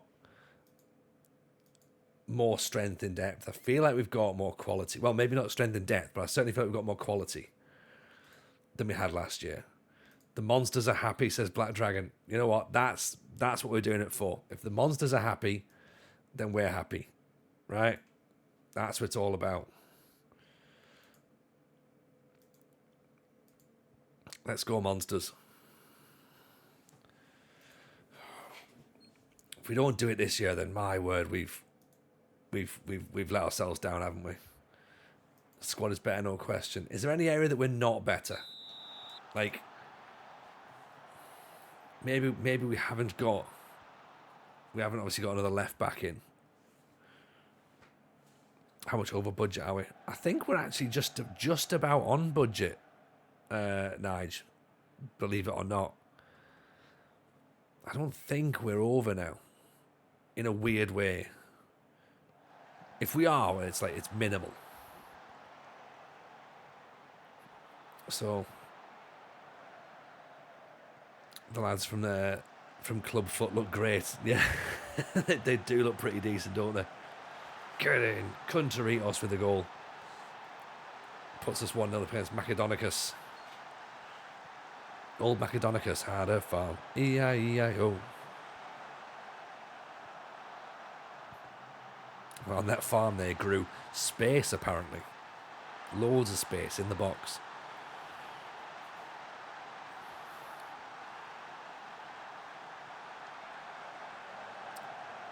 So yeah, so the plan seems to be buy good young African talent and make them Greek, essentially. So how long before they get Greek passports? 5 years? Kunteritis. Down the line. Salou. Over the top, left back and DM. That's reasonable, actually, yeah. Yeah, we probably are. That's fair to say that we haven't improved DM as well. I'd forgotten about that. If anything, we've weakened it because we let Plegas go, didn't we? Good ball. Doumbia. Offside. Queen of Thessaly, the Queen of the Lowlands, is feeling the Super League vibes. Yeah, get her on the blower. Come on, get her on the phone. Get her come to the Larisa Stadium and hang out with the monsters. Have a great time. Liavas over the top. I need to get when you get some pyro going on in the stands. I'll get the anthem played as well for the end of the season when we lift the title. We can play it as I'm sacked halfway through the season when things have gone terribly. Doumbia inside. Salou, that's what you need him to do.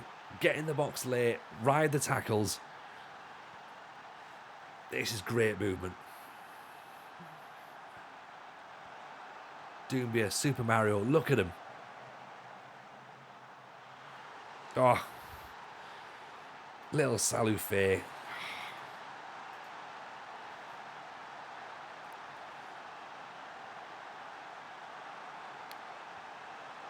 I think Dieng's trying to score there as well.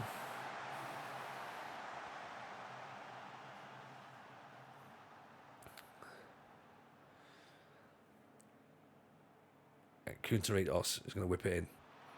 Out swinger. Headed down. Out for a goal kick, sadly.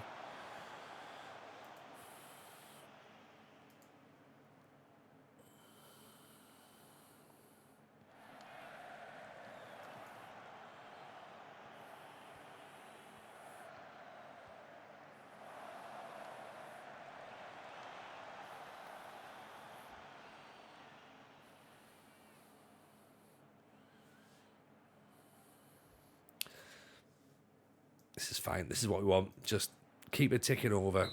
Create the chances. Score the goals. Decent football. Hopefully. I'm not going to say what else we need until the final whistle goes.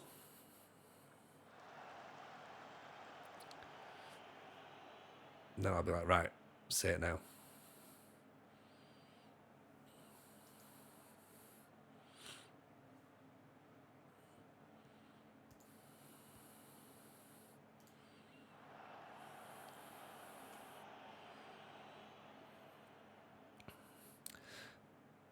What we think, and then are we happy enough with this?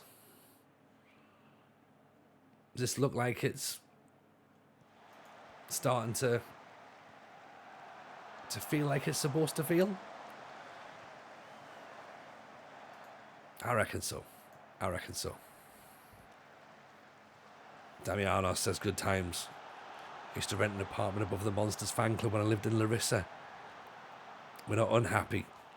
You know what? I'll take that, Jugger Benito. I want that as a t-shirt. We're not unhappy. That needs to be the the board meeting every month. We're not unhappy. You know. Oh yeah. Reasonable. Reasonable. Intercepted. Kunterios picks the ball back up. Cross is blocked out though. Salou has a goal from distance. Oof. It is pre-season, exactly. It's pre-season. Anything can happen. And that's the problem. Anything can happen. Like, who knows what's going to go down between now and, you know, season start. Or I mean, look at last season. Last season we started with, you know, we were 13 unbeaten. We were looking great. And then all of a sudden we just went and stopped. So there's not going to be any rhyme or reason to it, to be honest, is there? Mr. Fujeda followed up a 7-0 cup win with a defeat when we had 66% possession. Oh dear. That also does happen, doesn't it?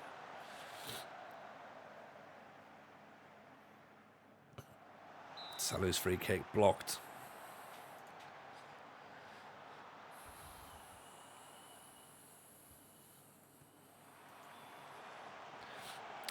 New players are looking better. Yeah, new players are definitely looking better. Nige says backups. Are the backups capable of getting close to the same performance? Or is it going to fall apart when the first teamers are unavailable? That, for me, Nige, is going to be the key. Yes, we've improved the first team. Faye's now injured. That's a concern, right? But the question you've raised is absolutely valid. What happens when those players get injured? Do you know what I mean? And starting 11's good, yeah, but the backups are not much better than what they were before, so we're going to have to hope for no injuries, no loss of form. It's a tough ask, isn't it? It's a tough ask. Smart with loans, I think. So we have to do. Be smart with loans. And we're also going to have to hope that that Faye isn't really badly injured now, because that would be awful.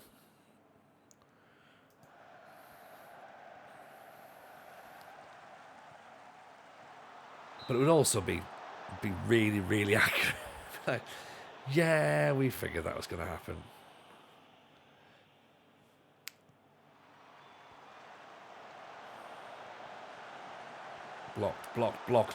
Blocked away.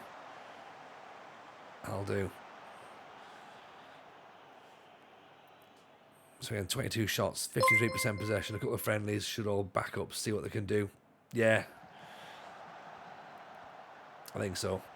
We'll be able to give them a bit of a run around. Josh Goff, welcome in, appreciate the follow, pal, very kind. Thank you for that. Well, we'll put a couple of like sort of friendlies up against mid-level opponents possibly. Not like massively difficult games, but ones that they should at least not get hammered in, because of course that would be really bad for morale. Evening, Michelino, how are we, sir? Hope you're good. Welcome into to the world of Yorkshire. How are we? How is everything getting on? You now know what the first team can do. Exactly. Hope we're well, by the way, everyone. Welcome into Greece. We're currently building Greece, one step at a time, one brick at a time. We're in pre-season. We're starting to look all right in terms of our recruitment. Recruitment's been pretty good this week.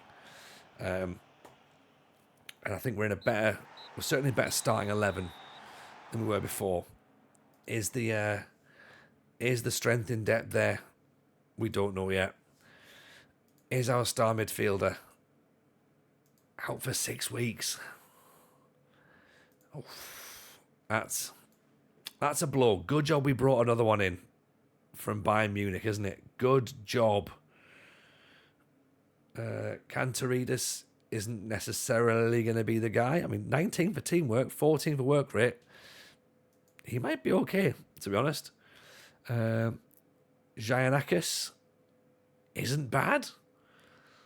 Don't remember many happy football stories of players that got injured badly in pre-season and got better coming back. We're going to write a new story. Time to get match fit and tactical familiarity in the reserves. Yeah. So, yeah, we might have a couple of... Yeah, we've definitely got at least one player that can come up into that setup. Ninacast, not necessarily good enough, I don't think. But, yeah, I think we've got a bit of... What's the phrase? I'm not unhappy. I'm not unhappy. Yeah, that's the phrase. And I think that's definitely the right phrase. Right, youngsters get promoted up. Let's have a little nosy at them, shall we?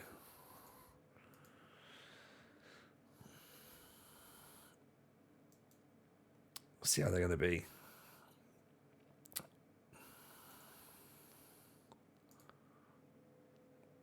And again, worst case scenario, bring some more players in on loans, isn't it?